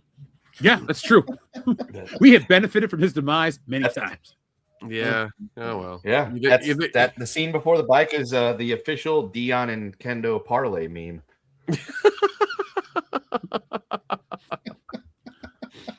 That dude is either alive, dead, or paralyzed. Well, you shouldn't steal a bike. Yeah, and then go 100 miles an hour down And domestic. they go road. 100.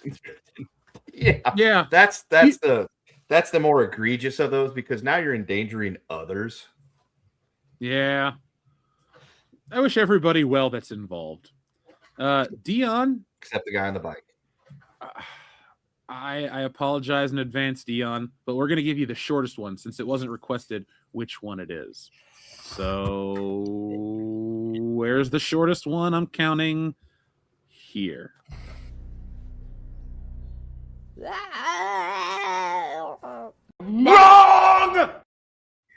Hold on. We want the full one. Who are you? What are you doing here and where are my horses?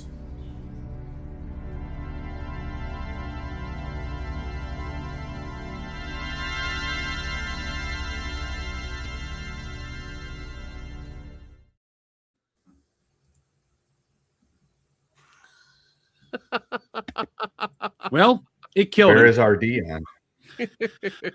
Oh, well, Dion is gone.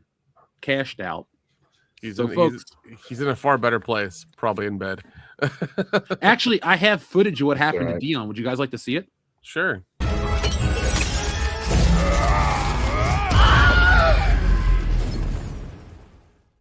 You got knocked the fuck out, man! Is that the Netflix version of the show where Dion gets race swapped as a blonde woman? Yeah. That's the best version of anything. Like, I hope in 2027 that we're recast as all women. Mila Kunis plays Nick. Sophie Marceau plays Kendo. I will be played by Kathy Bates, and Dion will be played by Tila Tequila. Is she Uma still around? Thurman. Uma Thurman's better. Well, I heard I have it on good authority. I heard Netflix is making a new Martin Luther King movie with Kirk Lazarus. Yes. So I heard I'd the watch TV that. commentary is magical. I'll read the script. Script reads me. Yeah. All joking aside, if they were ever to do something like that, RDJ is like literally the only person that could pull that off. Yep. People would No one get gives a pissed, but we would get it. And it would work for us. Here's the thing. Here's the thing. People would get pissed, but I think the majority of us would get the joke, and we would just keep laughing all the way. Like, we get the joke. This is great. I would love to watch RDJ as MLK.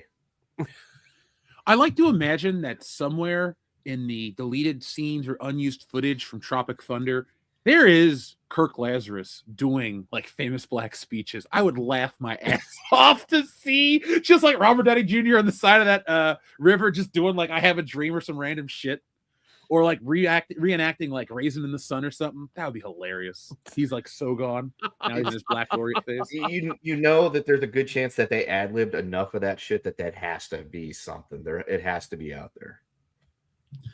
Well, if not, AI will give us Kirk Lazarus as... Who else should Kirk Lazarus play? Folks in the chat, let me know some famous black people. Kirk Lazarus, the Obama story. Oh, yeah. It's contemporary. Shit, Kirk. There you go. You know what the joke is, Nick? What? Kirk Lazarus made the Obama movie while he was waiting for his pigmentation from Tropic Thunder to wear off, and he was like in that middle phase where he's looking more like me. He's like, you know what? I'm gonna make something out of it. So he like plays Obama randomly. My fellow Americans.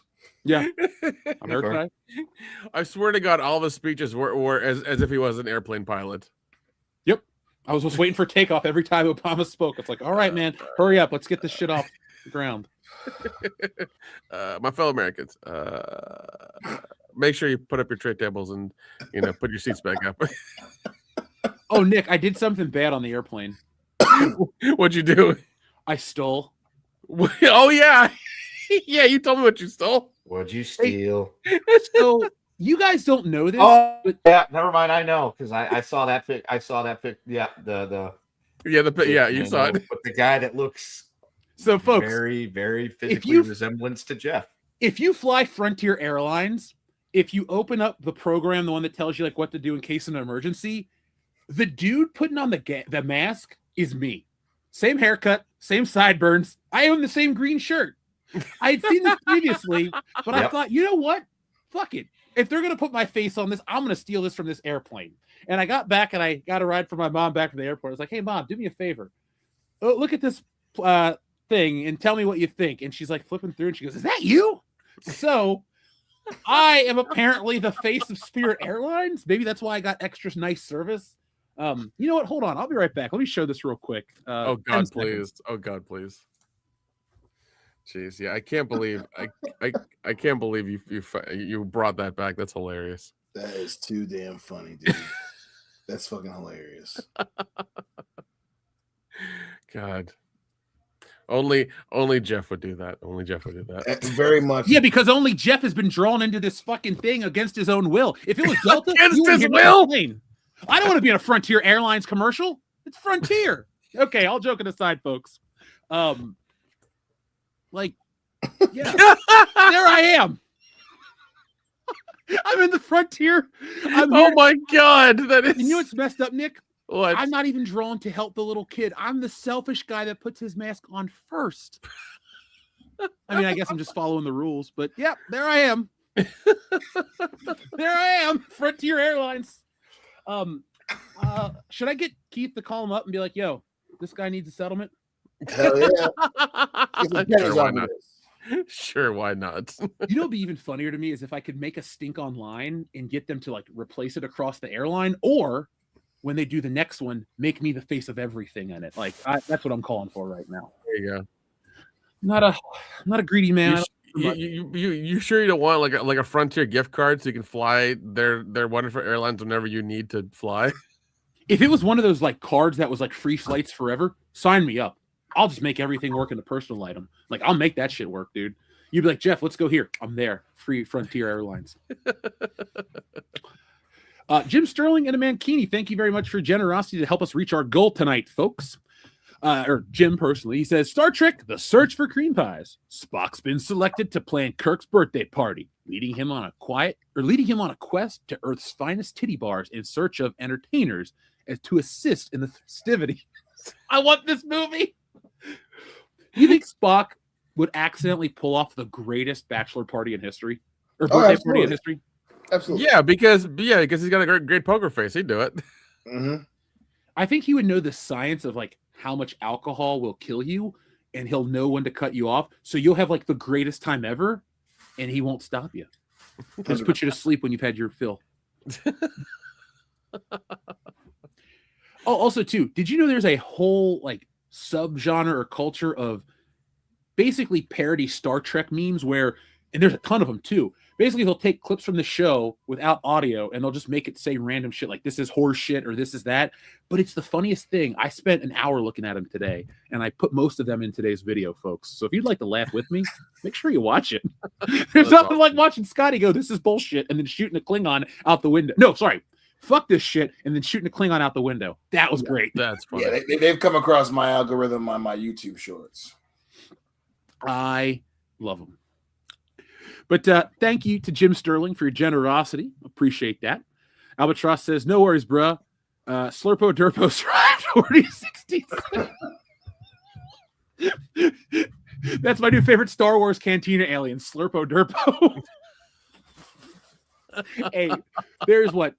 Elon Slag Bezo or whatever his name is. There's a sleazebag guy in Star Wars, so Slurpo Durpo is not too far from that. Gosh. David of God, thank you for being a member for 35 months. I know you guys stopped watching Cartoon Network by 2010s. But if there was ever a show I would recommend to you guys from that era, it's the regular show. It's almost adults. It's almost an adult show that had an 80s and 90s soundtrack.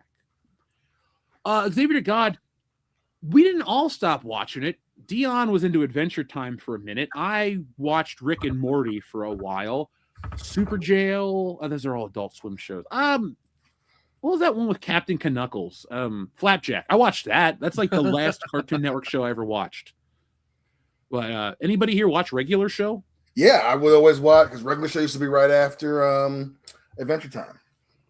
Isn't it nice, like when there's a show that your kids are into and that you don't hate, and you can just be like, all right, well, that one's over. Let's watch the next one.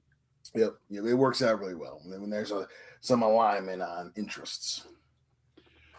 I'm trying to find think about a cartoon. Xavier to God, since you recommended that, I'm going to give you a recommendation for a cartoon. I'm trying to pick something obscure that you won't have seen. Like, I'm sure you've seen Sonic Underground. That's like a weird spin-off of Sonic the Hedgehog. And I want to give you a good one. Like, Biker Mice from Mars kind of sucked. Yeah, I mean, it's one of those things that, like, it happened when we were kids, but when you go back and rewatch it, like, it's not good. Yeah, it was all that 90s ripoff of Ninja Turtles. Let's put a bunch of adjectives and some mutant creatures together and sell toys. Exactly. Hey, the shark, Street Sharks? Street Sharks. Street Sharks was the shit. Street Sharks, thank you. You know those are back, right? Yeah, yep. I think they already went too, because they came back and they weren't that big of a hit. Xavier to God, if you haven't seen Animaniacs, which is a popular show, but if you haven't watched that, watch a lot of that. That's a good cartoon. Or Pinky and the Brain, or Johnny Bravo.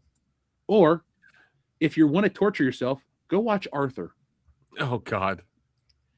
That theme song's a banger, though. And I said, hey. Wonderful kind of... Yeah, I haven't seen that show in close to 30 years, and I still remember that theme song. We were listening to the theme song on the way down to Cincinnati this past summer. You got to listen to your... I have an Arthur action figure somewhere in the collection. I also have DW. I didn't like Arthur that much. I had leftover Christmas money, whatever year, would have been like 97. You know what that's like, man. Your mom's like, all right, you got $8 left. Get something. And it's like, well, I'll get Arthur. And I never played with Arthur, but I have him. So, yay, Arthur. Xavier God is back again.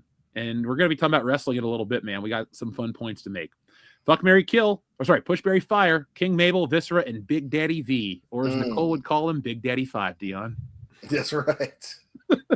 She was hilarious. Dion, you go first. Push, Berry, Fire.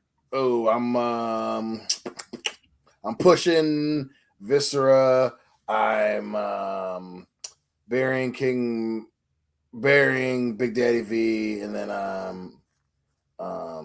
firing King Mabel. Kendo? This one's hard because none of these were good. And Viscera was entertaining. The world's largest love machine. That's why he's getting pushed in my book. Yep. I guess we'll push Viscera reluctantly. We'll bury Big Daddy 5 reluctantly, proudly. And we will definitely fire King Mabel because that was awful. Yep. Same for me. Mabel sucked dick. All right. That guy, I know it's the same dude, but Mabel sucked, man. He almost hurt Diesel. He fucked up the Undertaker. He won the King of the Ring for Vince. I know you'll never listen to this show, but fuck you. Okay, not because of what you did to that lady, but for 1995, you did not make one good booking decision that entire goddamn year. And yes, I'm even saying Shawn Michaels' Royal Rumble entrance, because that's the year where the Rumble was 30 minutes. Not that impressive. 95's a shit year, dude. Yeah, it was rough. It was definitely rough, especially watching it in real time. It was Nitro helped save WWE big time, because if it wasn't for WCW's ascendancy during that period, I don't think the Fed changes much, and we still get a bunch of farmers as wrestler and other worker gimmick things, and just Kenda, you're 100% right, because I actually had a thought today. Not only was the WCW kicking the WWF's ass in the ratings, they were whooping their ass on the toy front, on the video game front. The only thing the WWF had in that window that was bigger was the Austin 316 t-shirt, though the NWO t-shirt was a huge seller at the same time. I had an NWO shirt. I never had an Austin 316 shirt. And I was a WWE person. I have watched owned both, but you know. Same thing with me though. Dion and I we all got NWO shirts for WrestleMania one year. I have never owned a Stone Cold t-shirt ever. Just action figures. So I had a shirt when I was a kid. I didn't. I had a bunch of rock shirts, dude. Bunch of rock shirts. I had enough rock shirts where I could wear one every day of the week. And no, I did not normally do that.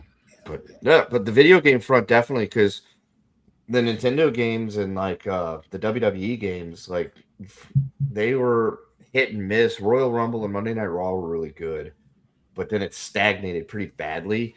But then WWE came out with World Tour and sold out, and those two games were amazing.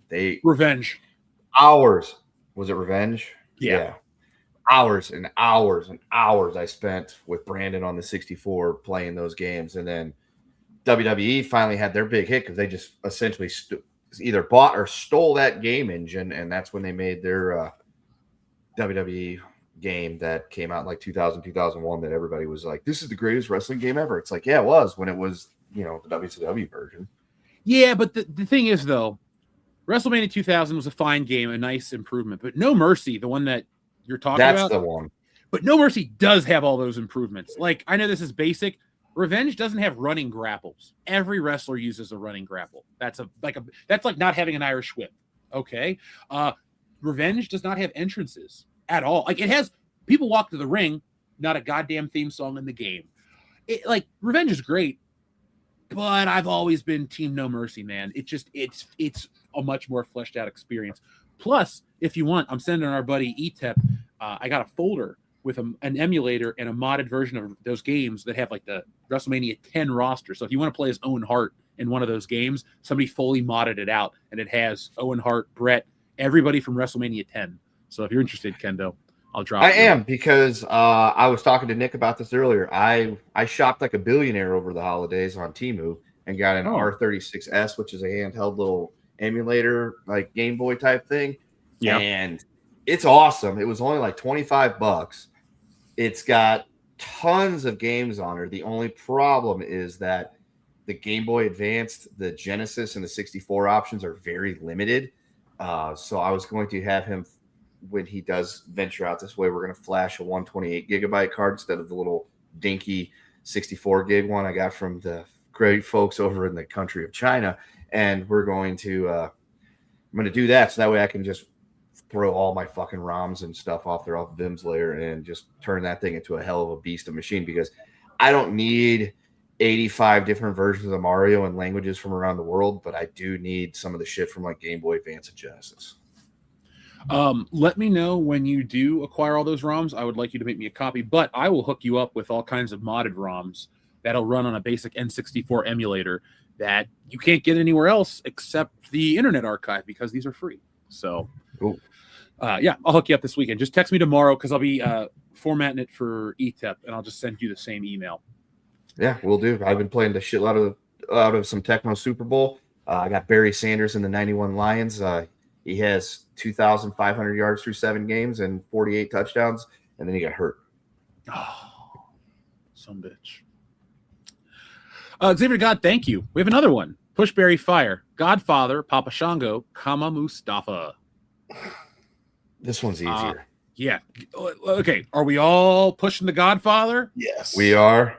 Are we all burying Papa Shango? We are. Yes. And are we all firing Kama Mustafa? Yep.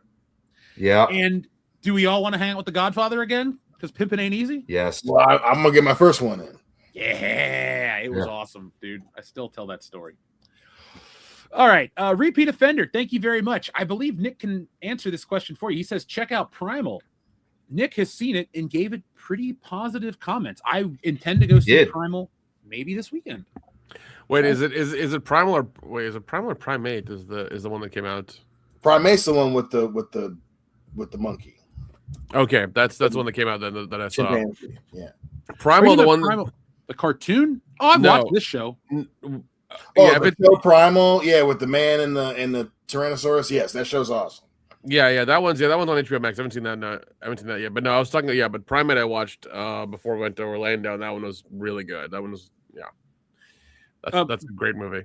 Dion, I'm glad you watched Primal. I can't recommend that cartoon enough. Like when his dinosaur almost died, and he like had to protect him. I was like, this is legit. I think that one. Ooh, that might be my favorite episode because especially whenever Adult Swim puts the 24-hour stream on YouTube, I'll watch it whenever I see. I fucking love that show. But yeah, that might be my favorite episode. That shit was cool. Yeah, I'm glad you brought it up. Repeat offender. I might go back and watch that this weekend. I fucking love that cartoon. Simple, love the style, love the story. I don't even think the guy talks. It's just kind of like the clone. Well, it's just like Quest for Fire, silent. Our friend TLJ Screwjob says the D800, brother or friend. Now, can you dig it? Kendo, heck no, Nubian. Who are you? That's the Terminegro, says Nick. Shut up. I didn't ask you, says Kendo. I mean, the first part of my dialogue is probably not completely accurate. Second part of my dialogue is extremely accurate. Yeah, I was about to say, if you want to help me write Frankenfisher, you got Kendo's dialogue pretty accurate. I do pride myself on people in Kendo's life asking if he wrote his own parts because it sounds just like him. So as I said, that is a thing. People have said, "Hey, this is just like what you would say," and I'm like, well, he knows me. Wait till the next book in a couple of weeks, dude. That's it. That's it. I'll send you a copy of the book to read maybe this weekend. Gotta check one thing. Xavier God says, why was ECW not as successful as the Attitude Era? WWF, was it the star power, the in-ring talent, the matches, or were they go too far with the wackiness? Well, Xavier to God, you missed the one reason it failed. Paul Heyman was a shit businessman. Yeah. Like, there's a great meme I saw. I think I saved it on my phone. If I did, I'll tweet it out today for you guys. But it basically said, like, and let me just make sure it's not on here because my thing got changed up. Yeah, here it is. It says, how to beat Paul Heyman. Be a young journalist, take over a small extreme company in Philadelphia, bounce checks, become recognized as arguably the greatest manager of all time. Yeah. The meme's just kind of basic like that. That's 100% accurate because ECW's biggest failing was monetarily. The story about the one, was it Sandman or who was it that was gonna shoot Paul Heyman at WrestleMania 17? Tommy Dreamer. Oh, Tommy Dreamer. Yeah, Tommy Dreamer was gonna go and he was gonna pull the old Javon Belcher. If you understand that joke, you'll get it. On Paul Heyman during WrestleMania. No, that's a M&S, murder. Oh, so that actually happened. Okay. Yes, reference. And he was planning on going on to WrestleMania 17, the biggest WrestleMania of all time, and dispensing of one Paul Heyman before turning said tool upon himself for the world to see. And thankfully he didn't, because that would have been awful. And and that was a lot of it had to do with TCW and money and things of that nature. I'm pretty sure he bankrupted Chris Candido and things of that nature just with money. And he was an extremely shady businessman. Don't notice that. And just all sorts of things going on there. It's just, that was its biggest failing. The other thing that was holding ECW back is ECW is a lot like AEW. You have a core audience of the diehards there that does not cross over to the other, federation, so to speak. Whereas in the WWE, you don't have a whole lot of crossover appeal to where they go and they watch that. You do have that middle ground of fans that will watch both. But the one thing that always translates is good storytelling in wrestling matches. The one thing that doesn't always translate is gimmicks and weapons and extremeness in wrestling matches to everybody. It doesn't appeal to everyone. To some people it does. Whereas good storytelling appeals to just about everybody with watches wrestling. Well said. Yeah. We'll be talking about the opposite of good storytelling, bad storytelling, in just a moment. Xavier to God says, JR saved Heyman by calling Dreamer before WrestleMania 17. it would be a lot weirder. And I would never advocate for this because I don't want anybody to die, but it would be a really weird WrestleMania because it's considered the greatest of all time. Imagine, just humor me for a second, guys. WrestleMania 17, exactly the way everything goes down. But during the gimmick battle royal, Tommy Dreamer does what he intended to do. Turns it into an actual shoot match. Literally. Here's the question. Does WWF pull an Owen Hart and continue the show and act like nothing happened? Or because it was a violent crime with that kind of stuff, do they have to shut down? And what do they do with the Rock, Stone Cold, and Triple H Undertaker matches? It gets shut down. I mean, it has to because it's a legal thing at this point. Yeah, right, exactly. And even then, it's a crime scene. So despite Vince McMahon's best efforts, the show would have got stopped for sure. Yeah. For sure. And they just do it, backlash. Yeah, the only way over the top was able to, or over the edge was able to go on, because while it turned out to be kind of probably a crime scene, it was viewed as a horrific accident, a stunt gone wrong, and technically Owen was still alive when they wheeled him out of the arena to take him to the hospital. So they could get away with this was a horrible stunt gone wrong. If you have a guy pull out a sidearm or a piece of some sort and start popping off rounds on live pay-per-view television, that's a little bit harder. Last Boy Scout on him. Yeah, that's a little harder to say. We can't. All right, just the show must go on. The show must go on. It's harder to do that when you now have state police and possibly federal agents now deciding to come there, because somebody from one of those agencies is watching.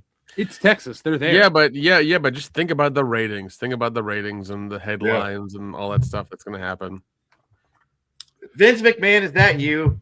Oh, son of a bitch. It's me, Tommy. It was me all along. Real quick, though, just to empower Warren, he said about Austin wouldn't turn heel that night. Imagine this scenario. We don't get those last two matches. Austin doesn't turn heel.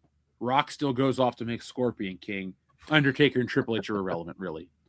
You would just have a Monday Night Raw where The Rock loses the belt to Stone Cold and fucks off. And I think wrestling probably would be in a better place. Nothing to do with the Tommy Dreamer, Paul Heyman stuff. But if Austin just didn't turn heel at WrestleMania 17, I don't think there would have been a decline in the business the way it was. Although I personally like the Austin heel turn because it's unique, it's different, and for selfish reasons, it makes sure The Rock is the top guy for the rest of the time because Stone Cold fucked up, and we can prove that the numbers aren't in his favor. But that's a selfish My reason. question is this, though. Is he implying that if Tommy would have done that, he would have been turning heel? Because I know some people that argue that would have been a face turn. Well, yeah, I mean, you gotta remember storyline. Paul was trying to bring in ECW and stuff. He was very much anti Vince McMahon. So hell yeah, dude, that would have been technically a face turn. They were like, oh shit, wait, he's not getting. It would have been a different ending, but yeah, it'd be a face turn technically for old Tommy. So, guys, we're going to talk about something in a minute because there is a record that has been broken today for the Oscars. Oh, God. But let's take a quick detour away from the Oscars because we're going to watch them, folks. We're going to have fun with them. But you guys don't really want to hear about Hollywood's best night. You want to hear about Hollywood's worst night. So I have some great news for everybody out there. The Golden Raspberry Awards have been nominated, and everyone's most hated film taking the top spot home. So let me get the image pulled up right here. We'll just use this one of Madonna because she's a raspberry. So the 2026 Golden Raspberry Awards are here. And let's read some of them because, oh my God, Star Trek has been nominated too. Okay, so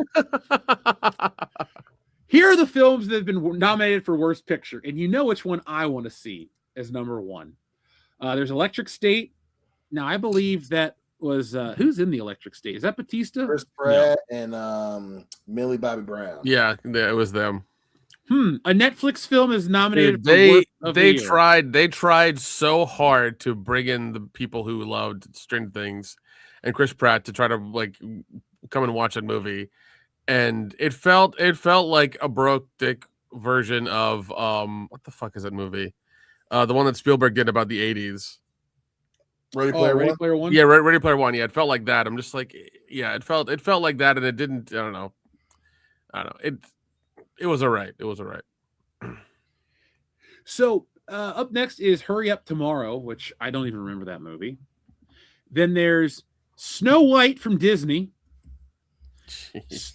Star Trek Section 31 on Paramount Plus. Oh God. And here's my personal nomination for the biggest piece of shit in history: War of the Worlds from Amazon. Nice. Hurry Up Tomorrow was the movie The Weeknd did with Jenna Ortega. Oh yeah. Oh yeah. Oh man, I forgot. There's a reason you forgot. There's a reason you I forgot. forgot about that shit, man. That is fucking hilarious. God, I wonder if that's on some VOD service to watch for free because I'm not paying for that shit. Yeah. So I'll be quicker though. Here's what we want to talk about too: the worst actors. We have Dave Bautista in The Lost Lands. Oh my God. Ice Cube in War of the Worlds. Jeez. Jared Leto in Tron Ares. Scott Eastwood in Alarum. And finally, Abel the Weekend Tesfaye in Hurry Up Tomorrow. Jeez. Yeah. For worst actors, we have Mila Jovovich, Anna DeBose, Natalie Portman, Rebel Wilson, and Michelle Yeoh. So our what's her face, Rachel Zegler, didn't get nominated. Oh well. But director Mark Webb was nominated for worst director. Jeez. We also have and the thing is, it's a lot of repeats because everybody that's associated with these movies is on here. So we have like worst supporting actor, all 7 artificial dwarfs for Snow White.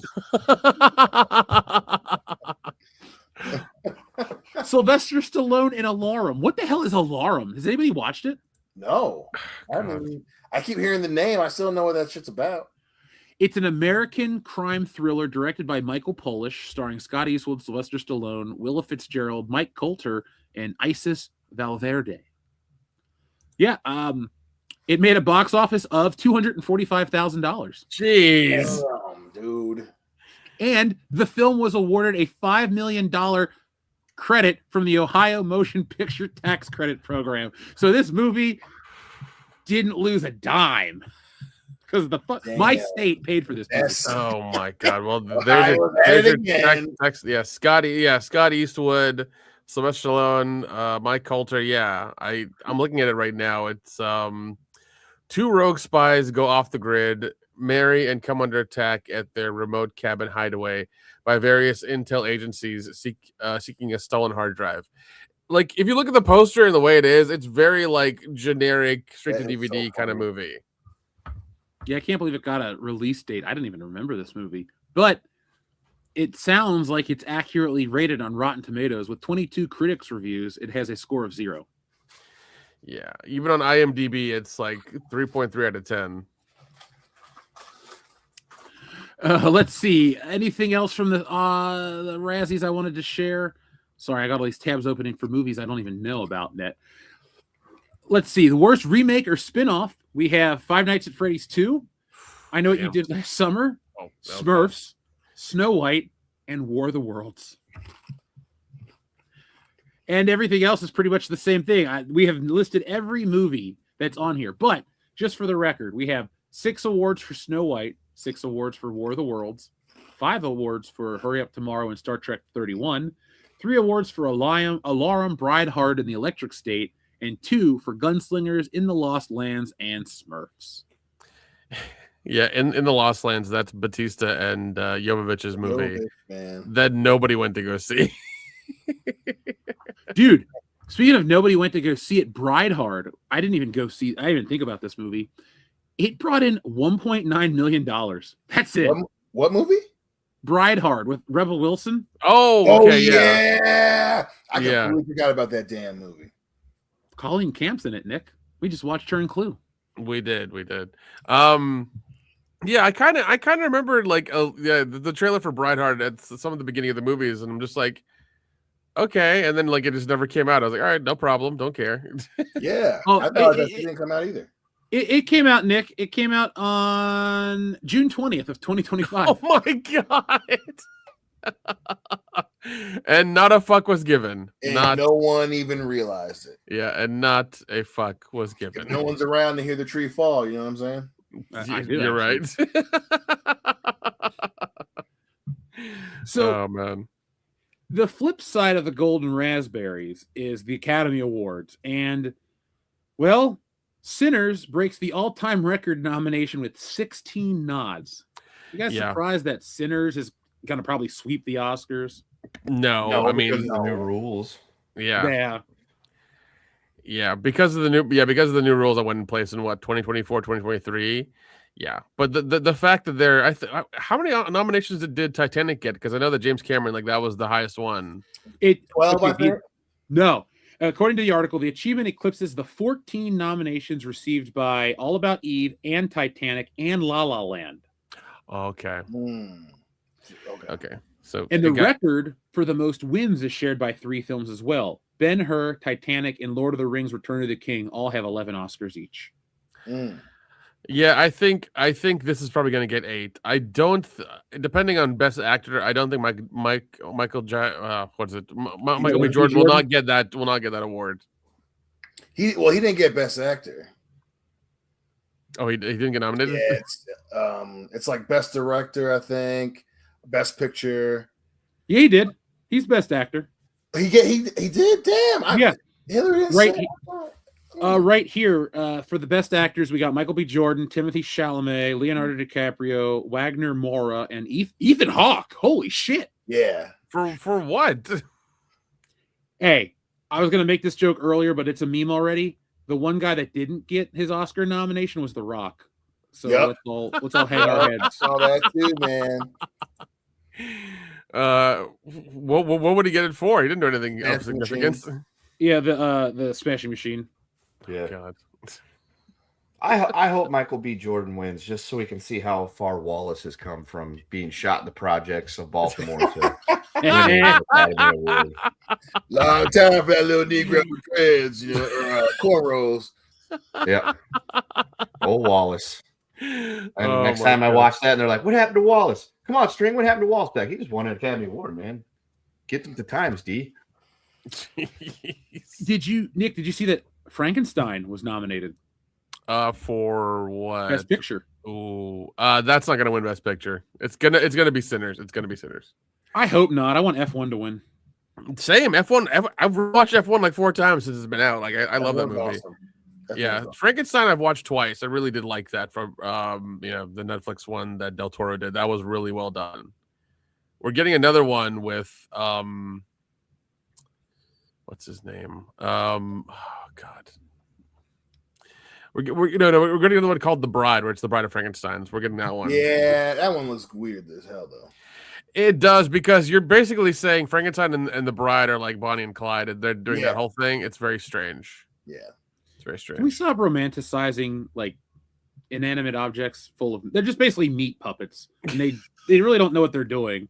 I know you'd argue, but Jeff, they have humanity. Remember at the end in the second one when the wheel burns and Frankenstein. Look, don't. They're fucking zombies. They can't be sexy. Don't fucking do that. I know. I got a friend. She'll message me. She talks to me about these monster fucker novels. Ladies, I know you're into this shit. Don't put it in movies. Keep it like 50 Shades of Grey and Twilight and all that shit should have stayed as books. That way you guys can sit around and read it and talk about it. And I don't have to know what the fuck a sparkly vampire is. I don't want to know. Keep it. And look, if you're into the shit, it's a Broadway play. Keep it on Broadway. Hamilton doesn't need a movie. Keep that shit on whatever it is. Keep it away from me. Yeah, I mean what I say. Oh, jeez. Wherever that shit is on, keep it on. I'm just saying, man. Next I get it. Jeff, towards the end of this year, in the beginning of next year, we're getting some monster fucker movies in the theaters, this year for sure. Yeah, like didn't we already have that one with The Shape of Water? Yeah. And the other one Emma Stone was in. Pretty Little Things or whatever. Oh yeah, that one was weird. I didn't watch it. It just made me uncomfortable. I gotta be in the mood to watch this movie, dude. Yeah, it's Emma Stone makes me uncomfortable these days. And it's like of course he fucks her, and it's just like, dude. They always have to fuck them. They're turned on by what they're afraid of, Or something. All right, folks. This show is now stopped, and we're going to get into the psychology of the monster fetish here on WCB. So tonight, let's we're not. break Let's it down. not. We've already gotten to the bottom of it, Nick. It's fucking Listen, weird. we brought up Twi'leks earlier, so like I get it, but like they're not. Well, okay, since we're talking about this stuff, do I need to do the Pornhub stats for last year? Now's the time, Nick. Exactly. What state is the #1 consumer of monster banger porn? Okay, here's what I'll do. Top search terms for 2025. I'll do like the top 5. Hentai, MILF. Okay. P-I-N-A-N-A-Y. Don't know what that is. Lesbian, anal, big ass. I just like those 3 words in a row. Lesbian, anal, big ass. Wait, which P-I-N-A-Y? P-I-N-A-Y. That's Pinay, and that is a Filipino. Okay. I didn't know how to say it or if it was an acronym. I was like, I don't know what this is. All right. I did not know that that was a because Manny Pacquiao's coming back. Yeah, has to be it. Okay. Well, good. It's written in the stars. Most searched for porn stars: Alex Adams, Angelica White, Violet Myers, Bonnie Blue, and Lana Rhodes. I know all of those except the first one. You mean Angela White? Oh yeah, Angela White. Yeah. Let's see. Okay. You top. I saw somebody with her logo on a T-shirt. Not her face, not her body. It literally just had her name, and it said something about porn. I was like, "What is this?" Yeah, she's become a brand. Yeah. I mean, I'm supposed to respect it, right? I don't give a fuck. Let's see. United States most search terms for 2025: Latina, MILF, Asian, hentai, lesbian. Listen, MILF's gonna always be a top 3. So is Latina. Sadly, so is hentai in the world we live in today, where K-pop Demon Hunter is an Oscar-nominated film. Listen, man, you ain't wrong. Okay. Time spent per visit. Okay. Top five countries: Japan, 11 minutes 2 seconds; Philippines, 10 minutes 53 seconds; Canada, 10 minutes 37 seconds; Australia, 10 minutes 23 seconds; United States, 10 minutes 14 seconds. Yeah, we're #1. We get the job done fast. That's why we pressed America fuck yeah earlier. All right, United States, time spent per visit. Longest states: Alaska, of course, is Alaska. What else can we do? Because of all the buffering. I guess that's what it's called up there. Alaska, Hawaii, Pennsylvania, Wisconsin, Ohio. Hey! States with the shortest times: Louisiana, West Virginia, District of DC, and Maryland. And and New Hampshire. All the senators are trying to look at someone on the way into work, and they're just like, "Well, shit, we're here." Dude, probably. I wouldn't even be mad. I'd rather have like an honest politician ain't happening ever, but like one that will admit that's an oxymoron, Jeff. I know, right? Moving on. Anyway, Nick, what are some other stats? Let's see. Let's get past all this crap. Don't really care for this stuff. Okay, most viewed categories by gender. Let's go women first. Oh, okay. Top 5: lesbian, Japanese, MILF, anal, and mature. Oh, okay. Men, not much of a difference. Japanese, MILF, mature, anal, transgender. Okay, that's a weird one. I wonder what state was #1 for that. Unfortunately, they don't have it by state anymore, which I wish there was by state. So. Let's see, portion. Proportion. No. Do we want to give visitor demographics? Absolutely. Why not, Nick? We're here for the long haul. Since visitor demographics. The average age of Pornhub visitors is 38 years old, so we're still in the demographic. That's good. Hey, I'm almost a year there. All right, 18 to 24 is 29%. 25 to 34 is 23%. 35. Let's see. 35 to 44 is 17%. 60. Let's see. 55 to 64% is 60. Oh, sorry. 55 to 64 is 10%. 65 plus is 7%, and then 14% is 14. Okay. They have this fucking labeled weirdly. 14% is 45 to 54. You think Dick Van Dyke still? Yeah, he's still on that 7%. I'm sure he's still whacking it. Well, Dick Van Dyke's getting the real deal. Yeah. Yeah, let's be Shimmery honest. there, Roy, or whatever his fucking name was. He busts out that Cockney accent of his, which sounds extremely authentic, and the paintings just fly at him. Here's something funny. All right, top relative categories by generation. Oh God. Gen Z, top 5: party, feet, POV, virtual reality, vertical video. All right. I was reading the stats. Don't kill the messenger. Millennial, fetish, role play, squirt, redhead, toys. That makes sense. Yeah.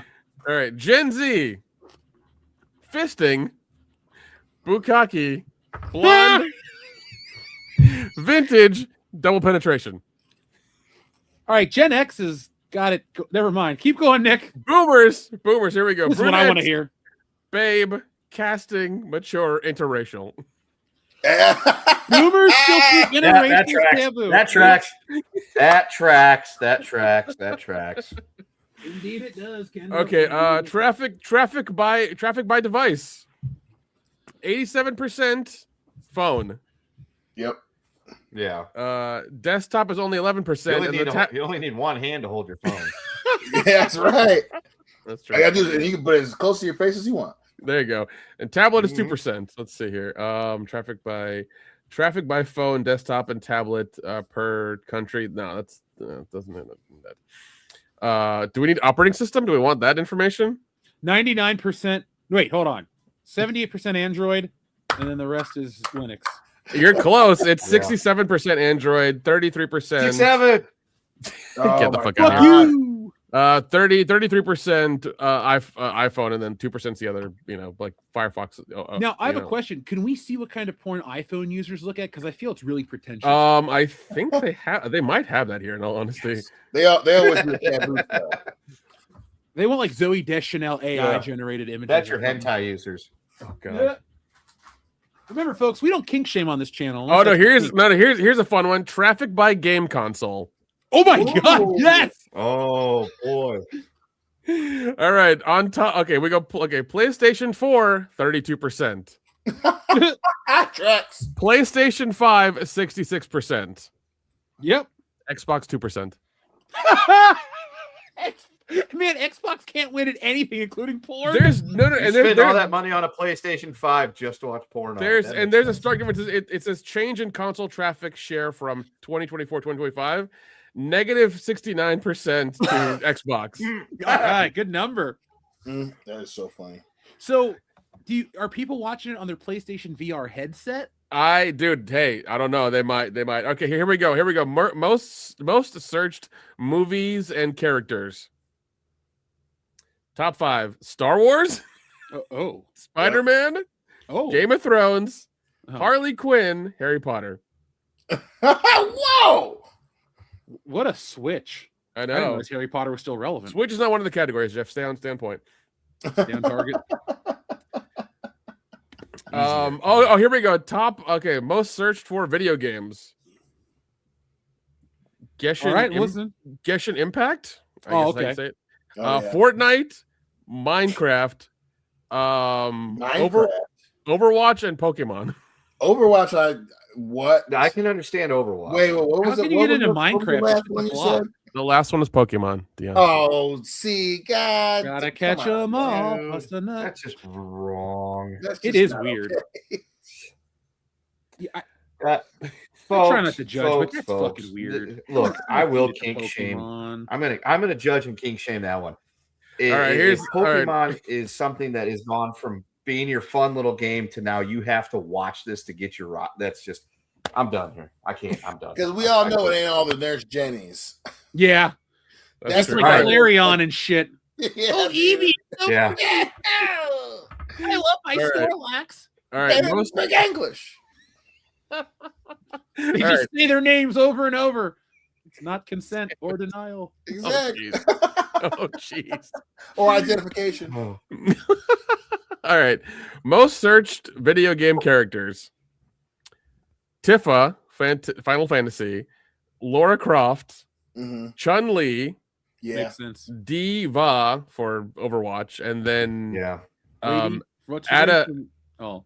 Ada Wong from Resident Evil. Oh, that's still God, that's a long time. I thought it was gonna be the chick from Resident Evil with the hat that we see at all the cons. Yeah, Busty that's ladies what I dress think. up as. Yep. See, that's why representation is great, because when you have a character built like that, ladies who are built like that show up at cons, and we're all having a good time. So Exactly. Reminds us how much we love the game. yeah, man, a huge Resident Evil fan. 4 is my favorite GameCube game. Ooh. Any more categories, Nick? That's all I got. Let's see if I can look for anything else that would be interesting. No, let's see. I thought those movie parodies. I don't have anything on there, but yeah, they go deep into the demographics of fucking like web traffic by web browser. Jesus. And they do it on mobile and on like laptops. That's fucking weird. Well, I have one more question for you. Has porn usage gone up or down over the last year across the board? I would say down, because I think only a few states, like a bunch of states, don't have it anymore. So it was that. Yeah, a lot of stuff's illegal over in Kentucky. So Well, yeah, which is like, people know how to get VPNs. You can get cheap, easy VPNs on your phone, so that'll. yeah, fix that. folks. Very Actually, if you go to NordVPN right now and use the code hashtag WWE WCBS, you'll get 0% off your order. Because what the fuck? Like it's so weird that states are different now. Where it's like, oh, this has been banned in your state or that state. Just as long as they're legal and consenting, who gives a shit? Like, stop worrying about that stuff. I think it's weird. yeah, because like they have a thing on here that says United States top relative searches, terms searched more often on each state when compared to all the others, and like there's a bunch of states that aren't there anymore. So there's that. Yeah, Hawaii doesn't exist. No, Hawaii's still on there. It says big women. Oh, sorry, no, it's American. I got Hawaii confused with Alaska. I'm sorry. Wait, Alaska likes big women? Alaska likes big women. I guess they like it warm there. They like it like a moose. Yeah, you know, you gotta stay warm in that igloo. Here's something really disturbing. Washington State, their top search term is pegging. I mean, That actually makes sense. I That makes mean, sense. Oregon's top search term is horny grandma. wow. Dion, did you go to Oregonians Oregon for a week? We don't. Let's see. Ohio's top search term was queef. That's also the most accurate way to describe Ohio as a state. That is true. Michigan's top search term is POG, PAWG. Oh yeah. Oh well, everybody loves those. That tracks. Leon, I love how you and I instantly were like, "Oh, Yeah, that's pure Michigan, baby. dude, that's everywhere." For some reason, Nevada's top search term is Las Vegas, but okay. I actually just had to explain what that was to Hillary. Wait, What, it's Las Vegas? It's a place in Nevada. oh Yeah, god, oh god, what You is can see is it. it? You're looking Is out it? the window? Yeah, what the hell's going on? I don't know. Does it mean something else?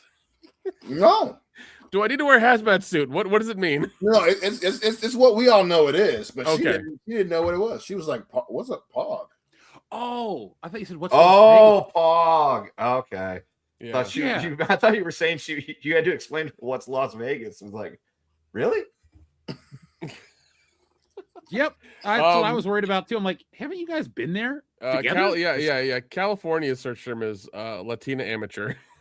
Oh, they're just looking for a job, Nick. Give them a break. They're looking for a job. Get the fuck out of here. Can we get New Mexico and Missouri while we're at it? Let's see. New Mexico is real wife. No, let's see. Missouri is boner. Wasn't that the kid from Family Ties? No, that's Not Bonner. Family That's Bonner. Oh, okay. No, that was Growing Growing Pains. He's dead. Oh, R.I.P. Boner. Yeah, Boners to Bone is dead. Yeah, that's all usually they were a little bit more detailed, but that's all I got. I'm still looking for other things. Let's see. Whenever I go back home, I got to do it like a man on the street thing. Be like, so my home state's most search term was boner. Would you care to enlighten me? What is your most search term? And just be a man. Hold on the on. Let's do that at cons, but let's not tell them what we mean. We just go up to people and say, "What's your most search term?" They won't know how to answer. Some dudes would be like, "Pogs" or whatever, and we'll all laugh. Oh, you're from Michigan. Like, where at on the mitten? Show me. Where are you from? Where on the mitten? I'm from here, Kendall, right here in the middle of the state. All right. Oh, it's up there by Mackinac Island. Okay. Yeah. No cars, no boats, not a single luxury. Yeah, that's just 127. 127. Oh, yeah. It goes no. Yeah, straight up there. I could go into Old Marquette. Oh God. There. What is it? There's another thing. The trends that define 2025. There's like 6 of them. Okay, read them. I have to know now. Okay, all right. Number 1, diverse desires. Lesbian was the year's most viewed video category, followed close by transgender, which grew by 58% in 2025. Lesbian scissoring had a 79% bigger slice of searches, with lesbian MILF growing by 102%. Yes. And lesbian strap-on by 62%. I can't believe I'm reading this on air. I can. I can, because I'm going to clip this shit and send it out. It's going to be hilarious. Data, Nick. I know. All right. We're a numbers show. Trans threesome was up 67% and trans amateur 49%. Queer queries had a 132% boost and bisexual 88%. Number 2, maturing MILFs. Interest in mature women grew, with hot MILF up 77%, cougar 83%, GILF, GILF 129%, and 50 plus 105%. MILF was the second most popular search term, while mature ranked was number 5, most viewed category, and the third amongst men. Mature was searched more often, with natural beauty 124%, real women 98%, and no makeup 136%. I'm glad body positivity is not going away. Yeah, the anti-filter crowd is all over Pornhub, apparently. It's fucking weird. Real life role play. Views for role play category rose 98%, with searches surrounding everyday jobs like driver growing 144%, professor 33%, plumber 67%, and chef 39%.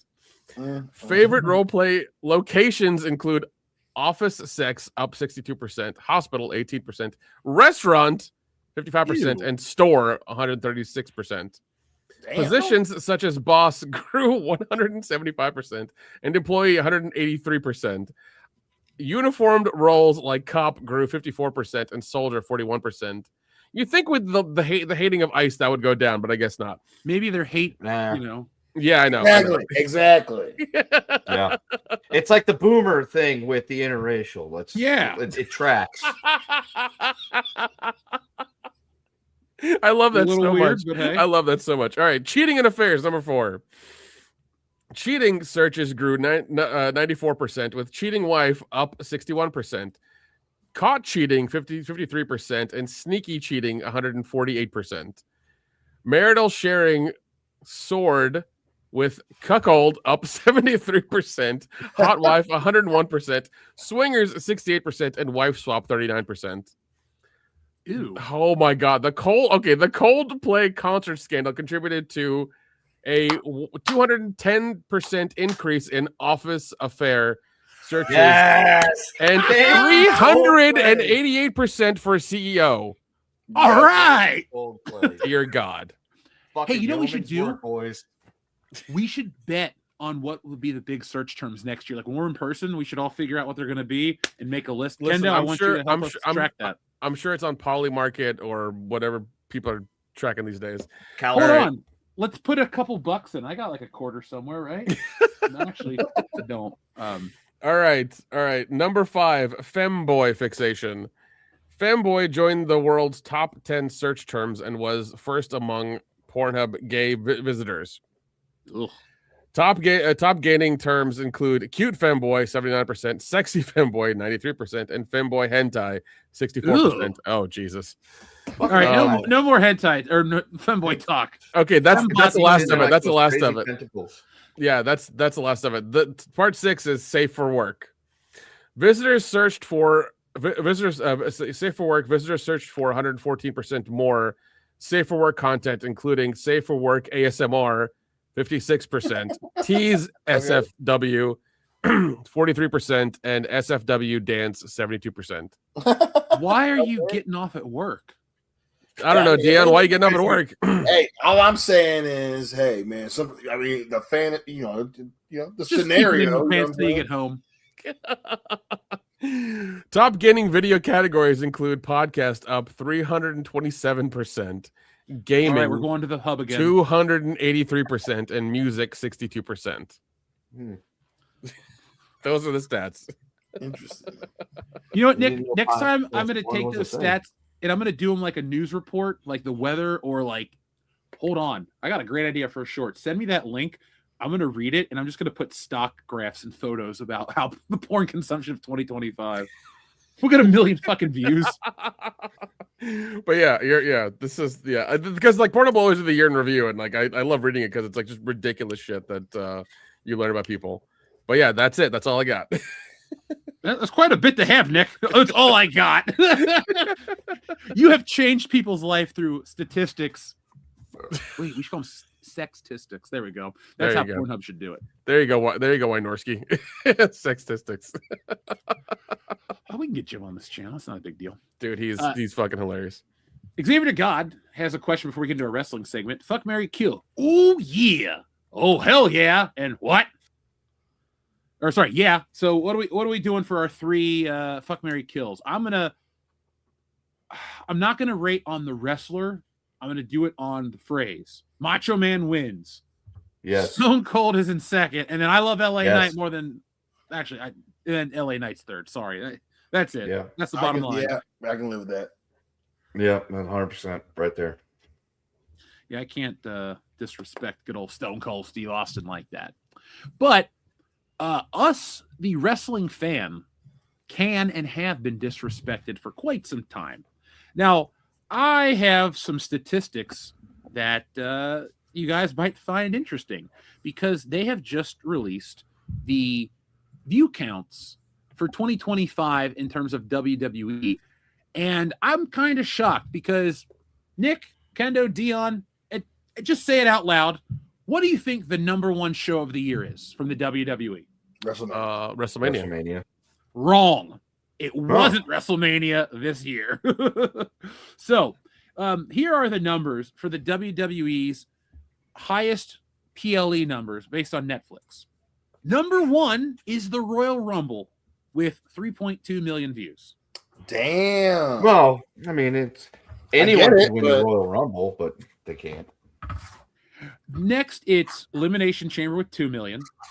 WrestleMania Night 1, 2.5 million. Night 2, 2.9 million. Backlash, 1.5 million. Money in the Bank, 1.7. Night of Champions, 1.3. The All Ladies Evolution, 900K. SummerSlam Night 1, 1.5. SummerSlam Night 2, 1.7. Clash in Paris, 1.3. WrestlePalooza, 1.9. Crown Jewel, 1.4. And Survivor Series, 1.8. I thought WrestleMania would have been the highest viewed show of the year. But I think this goes to show you that the WWE shit the bed for the build to WrestleMania 41. If you lost 700,000 people between the Royal Rumble and WrestleMania Night 1, you fucked up. There's no talking around it. What do you guys think of these statistics? Were you surprised to hear?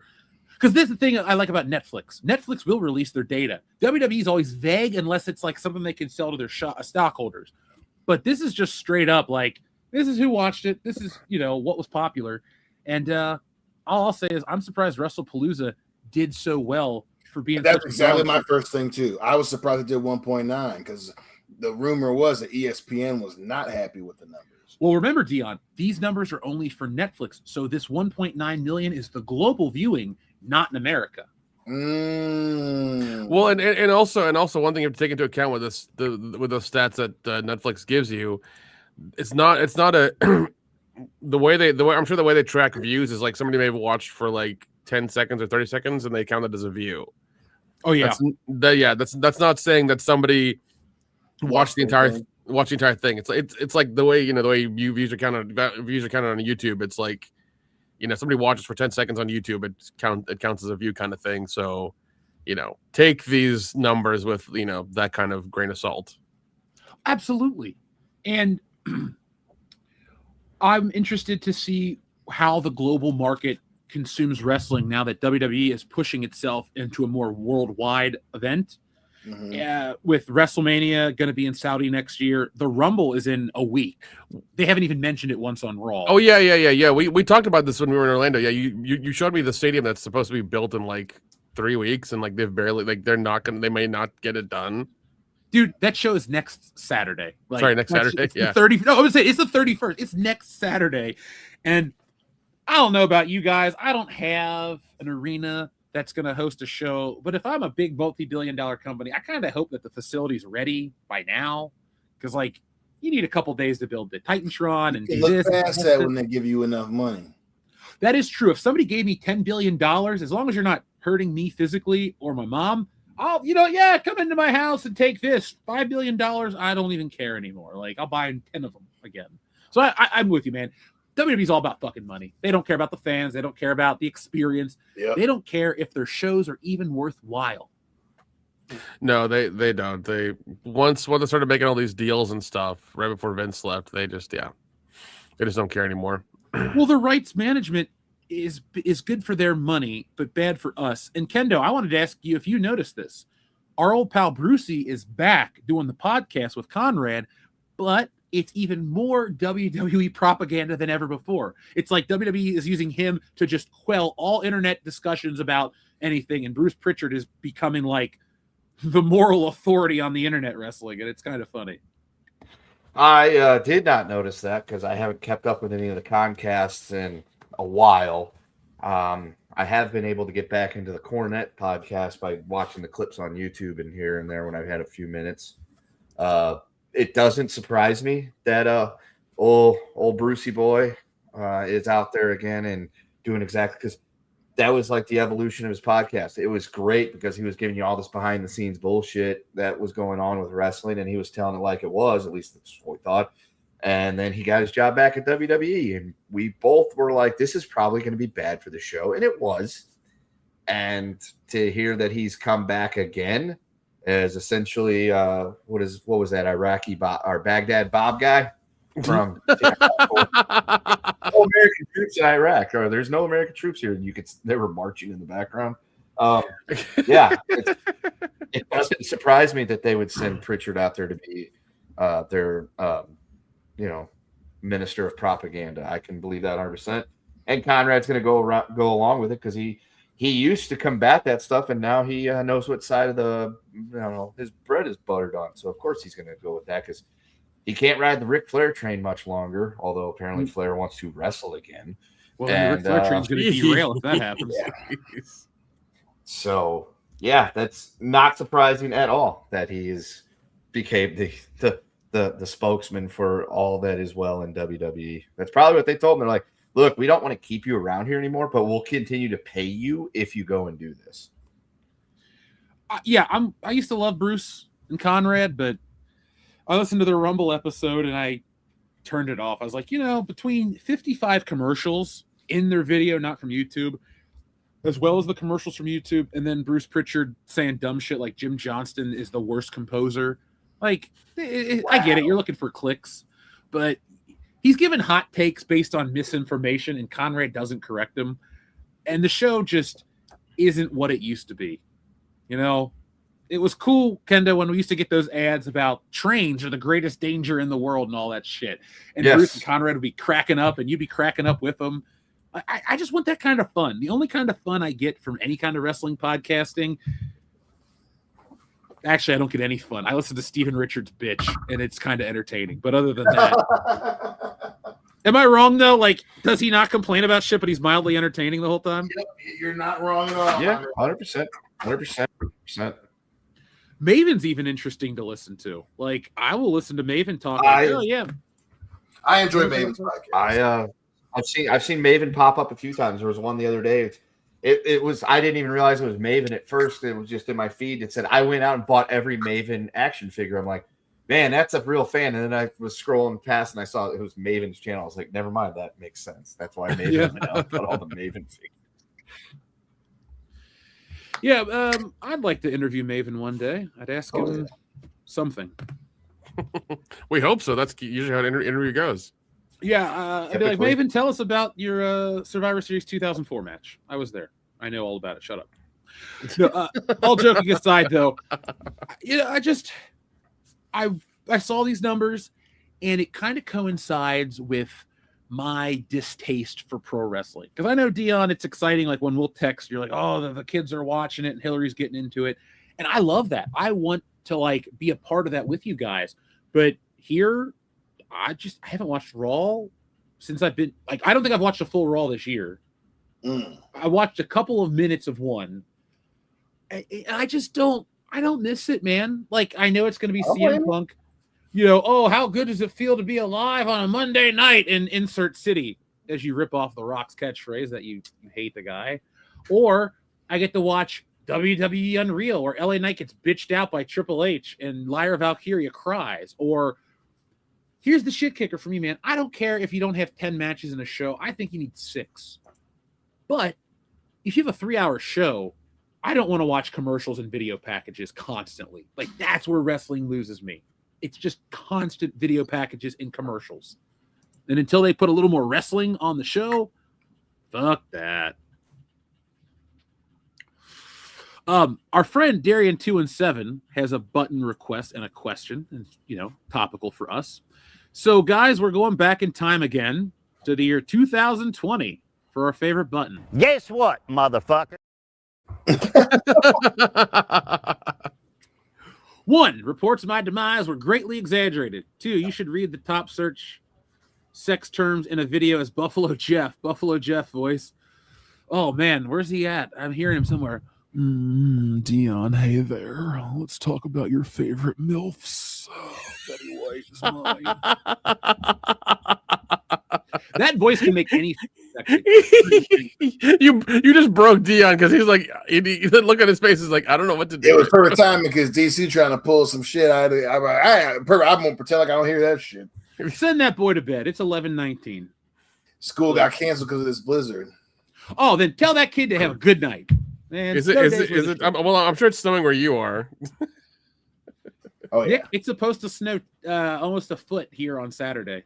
Ooh, it's supposed to be really icy here, so I don't know. By icy, you mean it's wet and rainy. And okay, well, but what about the weather? Well, for you, Ken, it's going to be for Ken, it's going to be 88 degrees outside. No. On Saturday we have a high of 61, but a low of 33. Oh, so it's going to be real cold for you. Gotcha. Not for me. People like today, like this morning, it was like 50-something degrees. I'm walking in my shirt and jeans, and everyone's all bundled up and everything. They're like, "Aren't you cold?" I'm like, "You don't know what cold is. This ain't cold." Nick and I were bitching because you could see your breath in Florida. Yeah, that's true.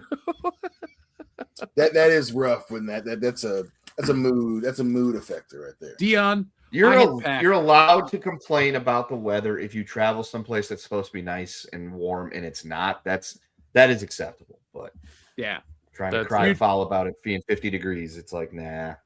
I had shorts and everything ready, and we got down there. It was cold as shit. I wore a fleece jacket and jeans. Like I was like, I only have 2 pairs of pants. I'm wearing them every day. I'm alternating because it was that cold. Yeah, I think the only day we wore shorts is when we went to Epic Saturday or Sunday. It was Saturday. Yeah. Yeah, those days all blend together too, Nick. After all the California shots. Dion, he brought down everything, the whole arsenal. Really? Literally, the whole arsenal. I brought down the California shots. I brought down the alcohol as well too, and I brought all the ice cream sandwiches. Yeah, we go to get snacks the first night after dinner, and Nick's like, ice cream sandwiches sound good, and I'm going to get water. So we're not in the store together, and I find Nick, and he's like, I'm getting ice cream sandwiches. This dude has 1 box of 24 Neapolitan, another box of 24 Neapolitan, a box of Pop-Tart strawberry ice cream sandwiches, s'mores sandwiches, M&Ms. M&Ms. There we go. I knew there was another box. Coming with the heavy artillery. Dude, we had his sister-in-law kept making fun of him. She's like, do we have enough ice cream sandwiches? So on principle, I would eat them at the weirdest hours. It's like, hey, we're going out to breakfast. I need an ice cream sandwich. You and me would take California shots and watch a movie on the couch. We would just eat them like every so often. That's why Clue was the greatest viewing of Clue I've ever had. Yeah. When he's fucking running between the rooms, I was so in the mode. The zone right there. Yeah. Dude, we were having a great time, man. Having a great time. Like I said, man, your birthday should be every weekend. Well, the idea I told you about next year is that we all invent a fake company. We all go to CES in Vegas next year. I'm there, and we get to hang out with there too. Yeah, we get to hang out with our buddy Kendo. Hey Dion, one year we're gonna go to AVN, so make sure you're available. Absolutely. we can't let Dion loose at AVN. Hold on. Not let me loose. Just I think we get a table. Let's get a Nick. We should get a booth there. We should use one of your movies in the past as reference for like, hey, look, this is a production company. Get a booth at AVN, and it's just us. We'll promote. I'll get you on. Like, could you just put this? Yeah, okay, here we go. All right, action. I wonder.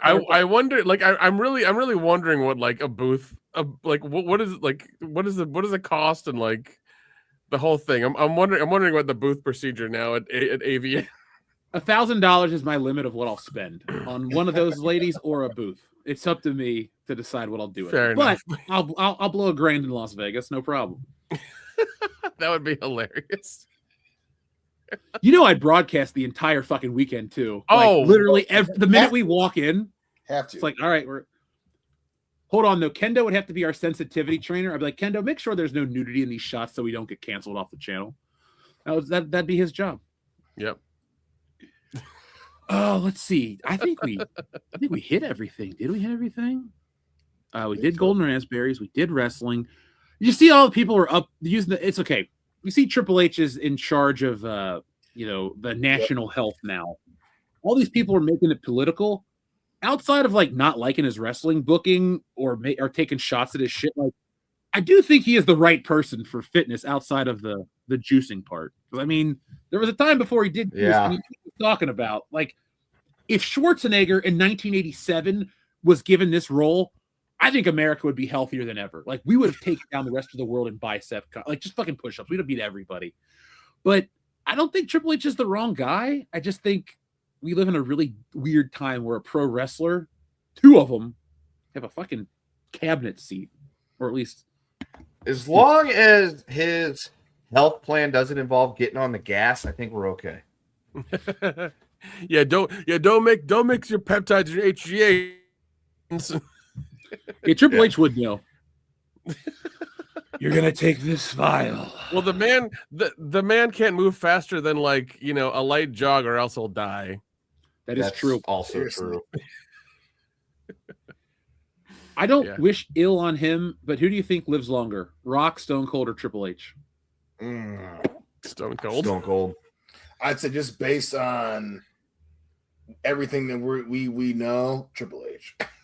That dude will find a way, and listen, the fact that the three of you unironically had to add, well, besides the steroids, is why that motherfucker should not be in charge. You can look like me, Paul. We both know that we can't look like you, sir.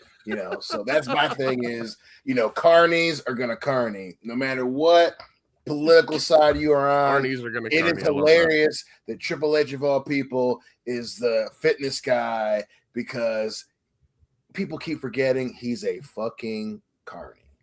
Never forget that. Hashtag never forget. That's why he always smells like cabbage. Accurate. And small feet. I'm with you guys about Stone Cold, but I think if anybody would spend the money to literally live forever, The Rock is vain enough that like if you could, like I believe that The Rock would replace his blood, The Rock would replace his heart. Like if we get to the point where like in say 15 to 20 years you can buy new organs, I would guarantee that The Rock rebuys his whole body. And it's like, well, I'm 89 years old and I look like I'm 27. And he would just do that every couple years and refresh himself. I believe The Rock would do that. 100%. 100%. Yeah. I'm with you there. If The Rock outlives us, that's going to be weird. If The Rock starts looking younger and outliving us, that'll be even weirder. I mean, he looks deflated. So there's that. Well, he's working on some other emotional movie. That's why he was cutting all that weight, because he's supposed to be a freaking old football player or some shit. I think The Rock needs to realize that the vulnerability people in the audience want from him isn't to watch him play some old, beaten down, trying to come back sports hero. Make yourself the fucking joke and like be involved with it. Like, I would love to watch a movie where The Rock, it's like funny, and he's also allowing himself to be the butt of the joke again. Because not since that Kevin Hart movie when he was dancing in the shower with the CGI body double has he ever been like the butt of a joke. It's just been like 10 years. Well, he's Oscar Rock now, right? Like people today he ain't. He didn't make well, it. Well, not technically, but that he's trying to be that. He's trying to be Hollywood Rock, right? That's what was so funny about, obviously, the wrestling part, because a lot of it ended up becoming very true. But people obviously one of the reasons we make fun of the Oscars is because they take themselves so seriously. And that's like the character that they're portraying. And The Rock bought all the way into it. And I'm with you, dude. This is like, dude, we don't want you to be James Dean. You're not supposed to be a muscular James Dean, man. Like, we like you. We like The Rock. Like, that's what got you to the table. I don't give a fuck about Dwayne. Nobody wants to see Dwayne. You got daughters. Cool. One of them's not good at her job. I know people with multiple daughters, man. Go back to being The Rock. Just that response. I know people with multiple daughters. Yeah, man. Like, the dude. Like, I get it, man. You want to be I get it. I understand it. It makes perfect sense why you love Vince McMahon. But I'm with you, man. Like, just be The Rock. Every time you've tried to bring in the Dwayne thing, nobody likes it. Stop it. You're not. I hate to. He's just not that interesting of a dude. No, and he's The Rock, dude. I have read his book many times in grade school, and through the years have learned stuff. And it's like they always say, "Don't meet your heroes." Like, I could never meet The Rock because he's not real. Like, Dwayne Johnson's real, and I'm sure he'd like smile and shake your hand and tell you how great it is to meet you. That's nice. Like, that's how you do want to interact with people, but. I don't know, man. I want to hear the theme song and to be called a jabroni and never see him smile. That's what I want, but I can't get that. So, and according to the chat, The Rock's tequila sucks. Anyone here drink it? No, I haven't tried. But that's I learned my lesson with Conor McGregor's. Yeah, but that's, like every celebrity alcohol brand sucks. Like, they all suck. Yeah. They all except Rhino Dart. We're on record as saying we like Rhino Dart, Nick. Okay, yeah, that's okay. That's an exception. That's one amongst 30 or whatever. 10, that's 000? Fine. That's 10,000. That's more probably accurate.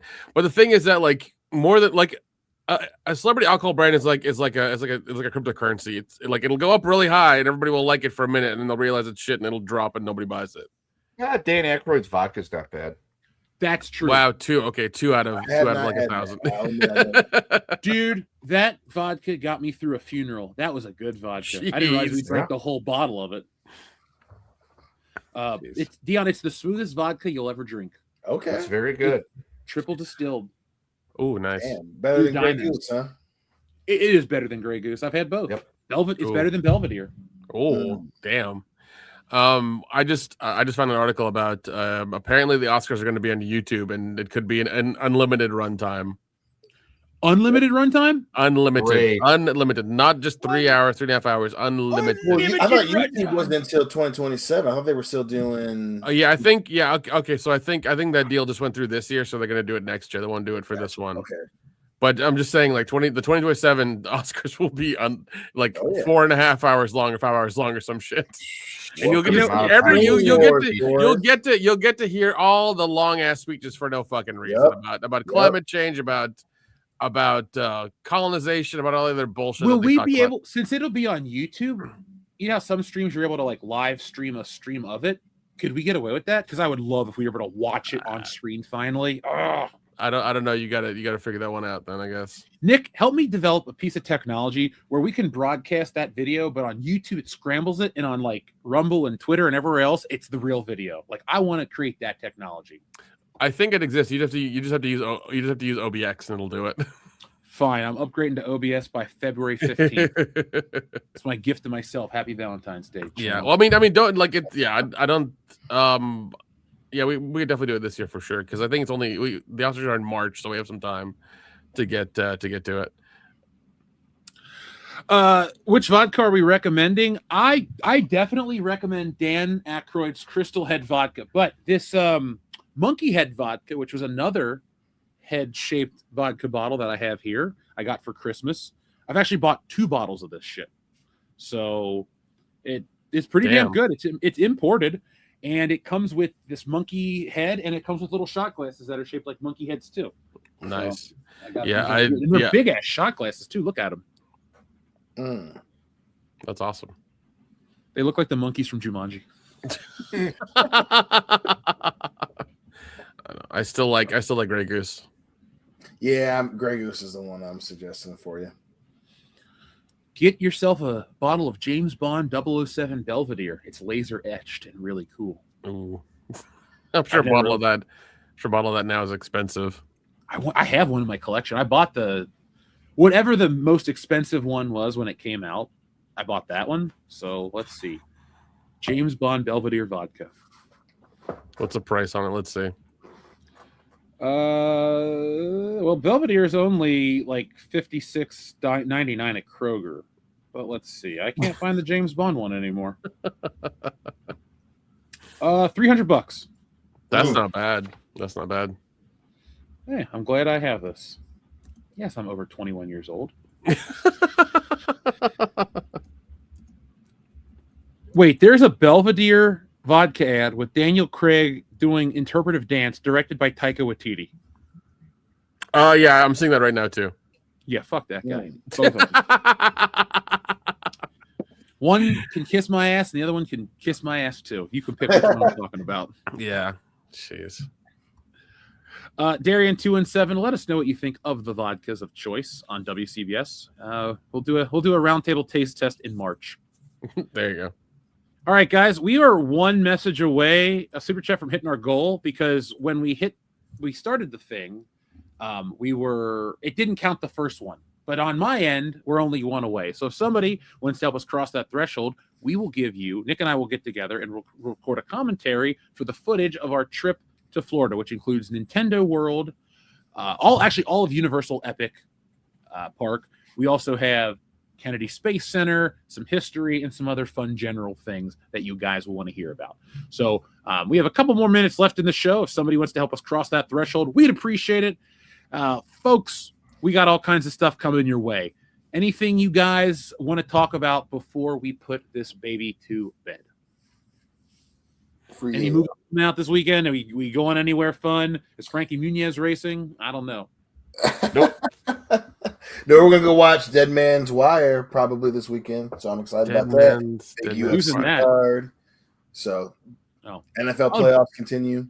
Oh, you're not gonna go watch Mercy with Chris Pratt?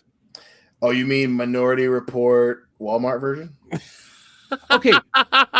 Why do all his movies look like something else? With the exception of like Guardians of the Galaxy, every one of his movies, it looks like the same generic action. It's like here he is on a spaceship with Jennifer Lawrence. Here he is in a theme park with Scarlett Johansson. Here he is here. Here is there. It's like here he is in the future. Because like he's Star-Lord in Guardians of the Galaxy, but before that he was a funny guy. So like they still don't know where to put him because he can still do both, and they have no idea like how to put him in things. So they put him in these very like generic movies when they need somebody of note to try to sell a movie, which like once again that doesn't work anymore, so people don't care. I feel like his movies are so low rent. To me, they make Chris Pratt look like a shittier actor because he's in all these nothing movies, Yeah.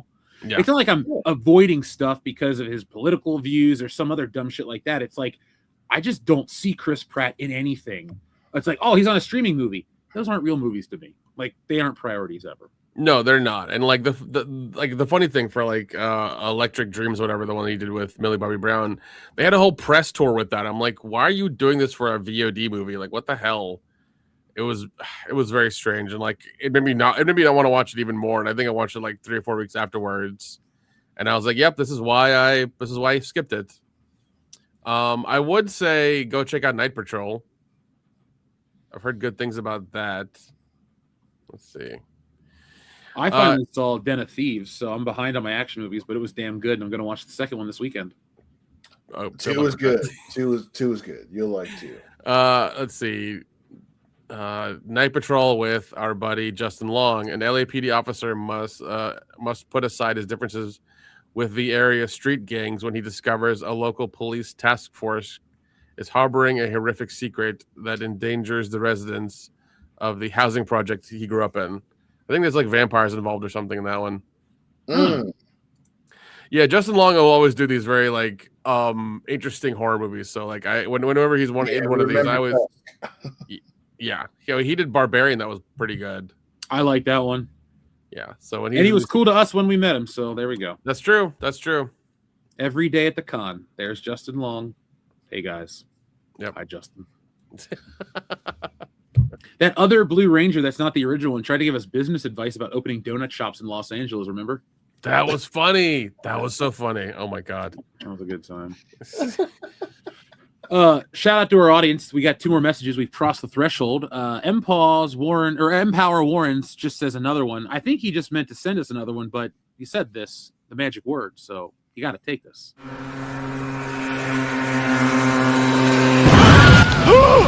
Another one.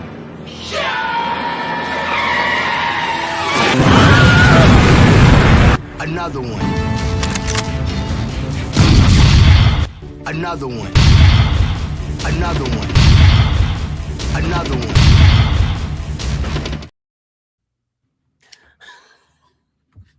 He gone. Another one. I'm going to make another one button very soon. Nick, I should make a 45-minute another one button. Jesus, don't really elaborate. Okay, what you should do is make it and then put it up on YouTube as like just a video to see. Yeah, because I'm sure somebody will find it. Like they will find it. Shrubbles08, thank you very much. He says the sum of all cream pies. I'll take a garbage day and a messages, please. Shrubbles08, of course. What we're gonna do,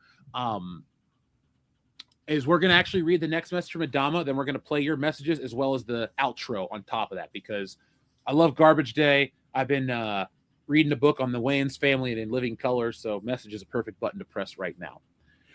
Our friend Adama says, good evening, fellas. Where do you think Jericho is going to show up next? Also, does AJ Styles lose to Gunther and go back to TNA to do a final run there? Well, first off, Adama, thank you very much for your very generous super chat.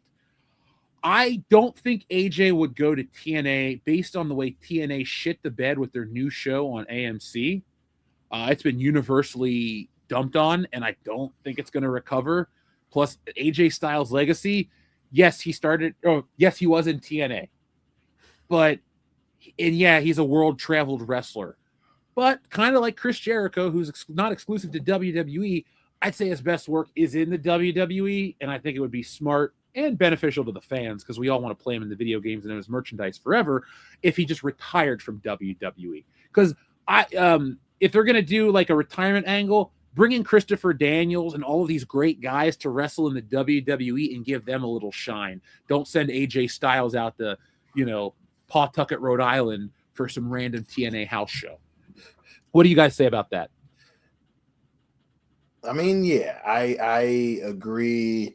He should be in WWE and in WWE, but I think Jericho's going back to AEW. I think this is, him trying to use his name to throw a little bit of shine back at AEW, especially with how many different places that everyone thought that he was going to show up in. Everyone now they think it's going to be the Rumble. I don't think it's going to be the Rumble, but I think he's going back to AEW. And AJ's been one of the best dudes on planet Earth in terms of wrestling for a while. But yeah, his when he finally got to WWE, no matter how we think about the WWE, he should have been there a long time ago. He should end his career there. Kevin, going back down to TNA. Plus it's not that TNA anymore. It's a different thing now. So he leave that TNA behind. Ended in the big leagues. Yeah, that's what I think. He stays. He's probably gonna retire because he's like 46 something years old, 47 years old. Yep. He's also got a bunch of kids that he probably wants to go spend time with. He's made his money, so I could see him being retired by Gunther and being done. And because that's the legend killer kind of thing they're doing with Gunther right now, it seems like. And then as for Jericho, I don't think he's going to go back to WWE only because they're going to want him to go on a retirement run and try to milk the cow like they did with Cena. And I don't think he's ready to do that yet. So I could see him going back to AEW for like another year. I also don't think Jericho, though he is one of my all-time favorites, I don't think he has the kind of pull where even though Cena's retirement run kind of sucked and they didn't do it right, it got numbers. I love Jericho more than Cena. I don't think it would move the needle. It would be Jericho's return to WWE would get people hyped. Then they'd book him to lose, and then people would bitch until he fucking retired. That's how his angle would go, because he wouldn't. I don't get what WWE does. I don't know if they're. We had this conversation in Florida with your brother and our friend Doctor down in the hot tub. We were talking about how WWE used to be star makers, but they refused to make stars because they go off to Hollywood and they go off to do these things. Which like to me would like, and like I said in the conversation, to me that makes them look better and makes them look good because they make stars.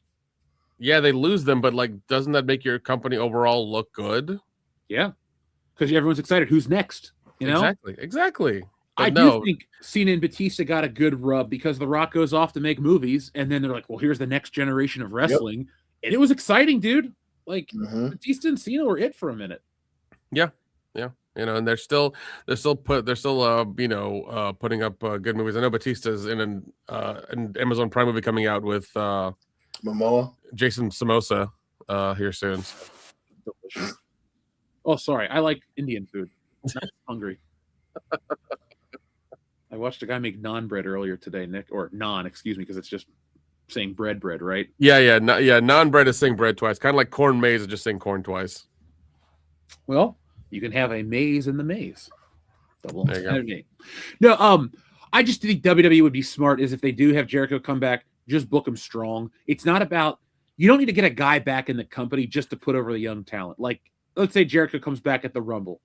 Let Jericho do his thing, show up at the Rumble, look pretty good, get eliminated. Have him feud with Dirty Dom at Elimination Chamber and win the IC belt back. Then put Dirty Dom over at WrestleMania. Make him look good there. Then Jericho can do his own thing, put him in Money in the Bank, have him get close to winning, don't have him win. Keep him in title matches, keep him close to the belt, have him feud with LA Knight, do promos. You can make Jericho feel great. These older dudes that come back are legends. They don't need to come back just to put over Seth freaking Rollins or whoever the hell, or Roman or Braun Breaker. Like, I don't dislike Braun Breaker, but I have no desire to watch him just take down old school dudes like Gunther. Just sometimes we want to watch the hero ride off into the sunset. Maybe not everybody gets that, but when they do, like a Stone Cold, it works. I wouldn't mind seeing Jericho ride off into the sunset and still do the job in his last match because he's that kind of guy. Yeah. So we have crossed our threshold. Thank you, folks. We have been on for over 3 hours, and we have a lot of people watching. So, folks, hit that thumbs up button if you wouldn't mind. It helps the channel. It helps YouTube know that we're popular and that you guys want more of us, and we're always going to be here for you. But, folks, you can check out a new video that should be dropping on Saturday, and then I'm deep into production mode. I literally have 8 different videos I'm working on right now, so I'm just going to do them all and keep up with the news, but we're going to have more world-class content coming your way. So check out each and every video that we do. And, well, hold on, we got another message. Xavier to God says, Roman should not win the Royal Rumble and face Cody again. I agree 1,000 fucking %. Agreed 1,000%. Now, I'm going to make you guys wait. Next week, we'll give our Royal Rumble predictions because it'll be next week, and it'll be more exciting, hopefully. But this weekend, I'm going to try to... Well, hopefully the Royal Rumble actually happens as well. I would, Nick, I would hope for a disaster like that over the Rumble actually being good. I don't want anybody hurt, but I would love if, like, day of, the arena just falls apart, and they're like, we literally can't perform. That Tron fell into the ring, and so there's just no Royal Rumble, or it's in a parking lot or something. That would be great. God, dude. Oh my, dude. If the tickets they sold, everything, if it all went to shit, it'd be hilarious. Tozawa needs a Rumble win. Sure, we'll go with Tozawa. I want to see. Oh, never mind. He passed away. I want to see Tozawa and Psycho Sid cut promos, but fucking Psycho Sid, Jesus. Goldberg! What, dude? They're making that action figure. He literally comes with the bag and everything. I want to get it just on principle. I think I'm going to buy 3 of them. I'm going to buy one for myself, one for Dan, and one for Phil, and I'm going to throw them at their faces and scream Goldberg as I gift them. Oh my God. They would appreciate it. All right, folks. We'll be back next week with more. Time for some buttons. But until then, be smart, be safe, be cool, but always be excellent to each other. Say it louder. There you go. Yeah.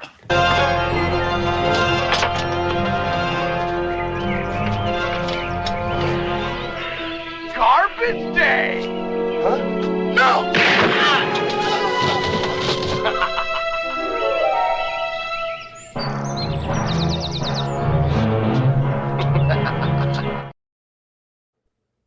God, I love that movie. Good one. Also, you requested another one. Message! Message! Message! And here's the final one, folks. Baby. Exactly. Nice shooting, son. What's your name? My name is Jeff.